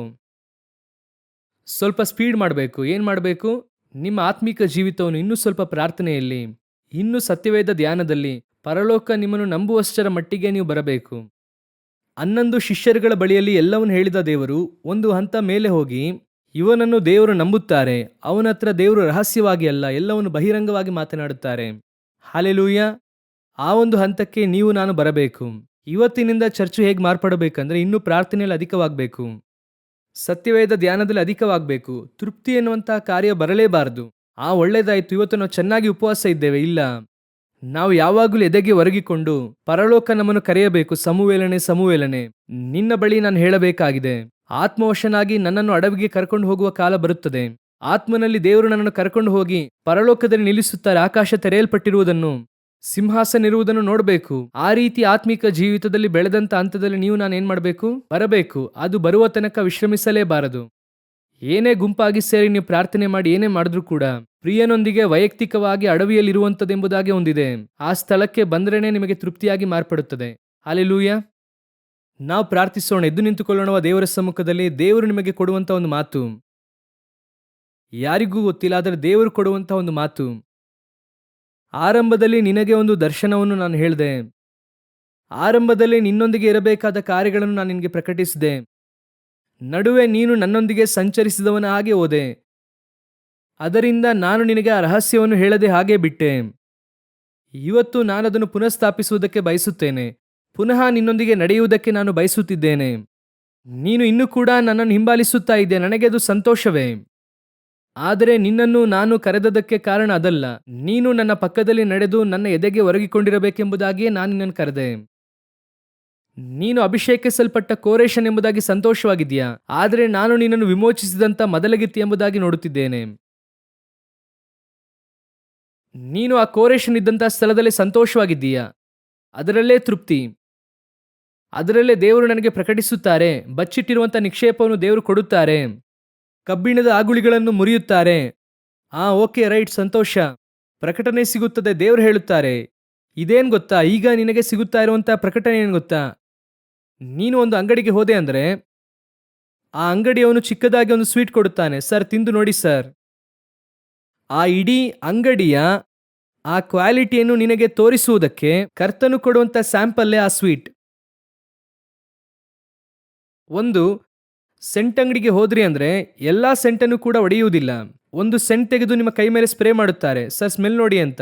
ಯಾಕೆ ಗೊತ್ತಾ, ಆ ಅಂಗಡಿಯ ಒಳಗೆ ಇರುವಂತ ಸೆಂಟ್ ಎಲ್ಲ ಬಹಳ ಕ್ವಾಲಿಟಿ ಆಗಿದೆ. ನೀವು ಒಳಗೆ ಬಂದು ಖರೀದಿಸಬೇಕೆನ್ನುವುದಕ್ಕೆ ಒಂದು ಕರೆಯುವಿಕೆ ಅದು. ಈಗ ನಿನ್ನ ದರ್ಶನದಲ್ಲಿ ಅಥವಾ ನಿನ್ನ ಪ್ರಾರ್ಥನೆಯಲ್ಲಿ ಅಥವಾ ನಿನ್ನ ವರದಲ್ಲಿ ದೇವರು ನಿನಗೆ ಹೇಳುವುದಕ್ಕೆ ಬಯಸುತ್ತಾ ಇರುವಂತ ಕಾರ್ಯ ಏನು ಗೊತ್ತಾ, ಸ್ಯಾಂಪಲ್. ನೀನು ಆತನ ಎದೆಗೆ ಒರಗಿಕೊಂಡು ಅಡವಿಗೆ ಬರುವಾಗ ಕರ್ತನು ಎಲ್ಲಾ ರಹಸ್ಯಗಳನ್ನು, ನಿನಗೆ ಸಂಬಂಧಪಟ್ಟದನ್ನು ದೇವರು ತನ್ನ ಹೃದಯವನ್ನು ತೆರೆದು ರಹಸ್ಯವಾಗಿ ಅಲ್ಲ ಬಹಿರಂಗವಾಗಿ ನಿನ್ನೊಂದಿಗೆ ಮಾತನಾಡುವುದಕ್ಕೆ ದೇವರು ಬಯಸುತ್ತಿದ್ದಾರೆ.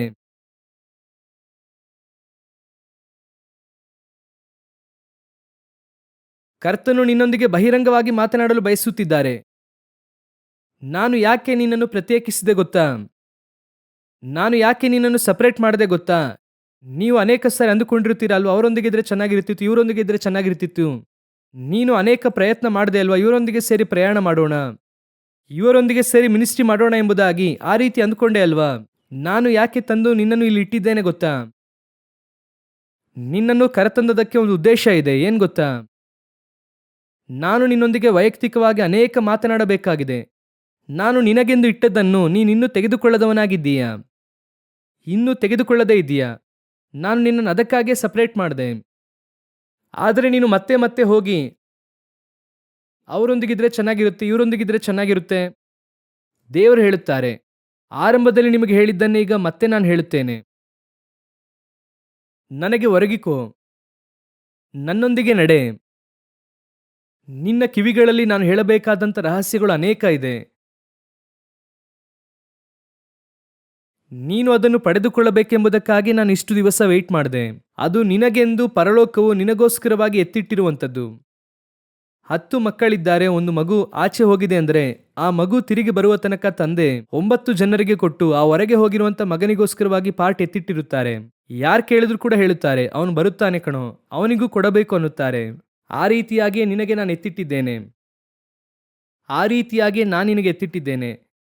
ದೇವರಾತ್ಮನು ನಿಜವಾಗಲೂ ನಮ್ಮ ಮಧ್ಯದಲ್ಲಿ ಸಂಚರಿಸುತ್ತಾ ಇದ್ದಾರೆ.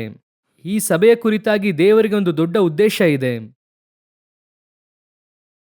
ನೀನು ಉದಾಸೀನ ಪಡಲ್ಪಟ್ಟವನು, ನೀನು ನಿರಾಕರಿಸಲ್ಪಟ್ಟವನು, ನೀನು ಮನುಷ್ಯರಿಂದ ತಳ್ಳಲ್ಪಟ್ಟವನು. ಅನೇಕರ ಮುಂಭಾಗದಲ್ಲಿ ನೀನು ಕೊರತೆಯುಳ್ಳವನಾಗಿ ಕಾಣಲ್ಪಟ್ಟೆ. ನಿನಗೆ ವಿರೋಧವಾಗಿ ಮಾತನಾಡಿದಂಥವರು ಅನೇಕರು. ಆದರೆ ದೇವರು ಹೇಳುವಂಥ ಮಾತು, ನಾನೇ ಅವರಿಂದ ನಿನ್ನನ್ನು ಸಪರೇಟ್ ಮಾಡಿ ಕರ್ಕೊಂಡು ಬಂದೆ. ಅವರೊಂದಿಗೆ ನೀನು ಇನ್ನೂ ಕೂತ್ಕೊಂಡೇ ಇದ್ರೆ ಅವರಲ್ಲಿ ಒಬ್ಬನಾಗಿ ನೀನು ಮಾರ್ಪಡುತ್ತೀಯ. ನೀನು 11 ಶಿಷ್ಯರಾಗಿ ಮಾರ್ಪಡುತ್ತೀಯ. ನಾನು ಯಾಕೆ ನಿನ್ನನ್ನು ಪ್ರತ್ಯೇಕಿಸಿದೆ ಗೊತ್ತಾ, ಆಗಲೇ ನೀನು ನನ್ನ ಎದೆಗೆ ಒರಗಿಕೊಳ್ಳುತ್ತೀಯ. ನಾನು ನಿನ್ನನ್ನು ಕರ್ಕೊಂಡು ಹೋಗಿ ಪ್ರಕಟಣೆಯ ಪುಸ್ತಕವನ್ನು ಕೊಡುತ್ತೇನೆ. ಒಪ್ಪಿಸಿಕೊರೋಣವಾ. Thank you Jesus, thank you lord. ದೇವರಾತ್ಮನು ನಮ್ಮೊಂದಿಗೆ ಮಾತನಾಡುತ್ತಾ ಇದ್ದಾರೆ, ಒಬ್ಬೊಬ್ಬರೊಂದಿಗೂ ಕೂಡ ಮಾತನಾಡುತ್ತಾ ಇದ್ದಾರೆ. ಈ ವಾಕ್ಯದಲ್ಲಿ ಪ್ರತಿಯೊಬ್ಬರಿಗೂ ಕೂಡ ಒಂದೊಂದು ವಾಕ್ಯ ಉಂಟು. ಇವತ್ತು ನೀನು ಆ ವಾಕ್ಯವನ್ನು ಪಡೆದುಕೊಳ್ಳಲಿಲ್ಲ ಅಂದರೆ ಅದು ನಿನಗೆ ನಷ್ಟ. ಈ ಕೂಟಕ್ಕೆ ಬಂದು, ಈ ಆಲಯದೊಳಗೆ ಬಂದು ಈ ಸಂದೇಶವನ್ನು ಕೇಳಿ ನಿನಗೆ ಇನ್ನೂ ವಾಕ್ಯ ಬಂದಿಲ್ಲ ಎಂಬುದಾಗಿ ನೀನು ಹೇಳುವುದಾದರೆ ಅದು ನಿನಗೇ ನಷ್ಟ. ಕರ್ತನು ನಿನಗೆ ಇದನ್ನು ಹೇಳುವುದಕ್ಕೋಸ್ಕರವಾಗಿ ನಿನ್ನನ್ನು ಕರ್ಕೊಂಡು ಬಂದರು. ಒಪ್ಪಿಸಿಕೊಟ್ಟು ದೇವರಿಂದ ಪಡೆದುಕೊಳ್ಳೋಣವಾ. ಇನಿ ನಾನು ದೂರ ಹೋಗುವುದಿಲ್ಲ ದೇವರೇ, ಒಪ್ಪಿಸಿಕೊಡೋಣವಾ.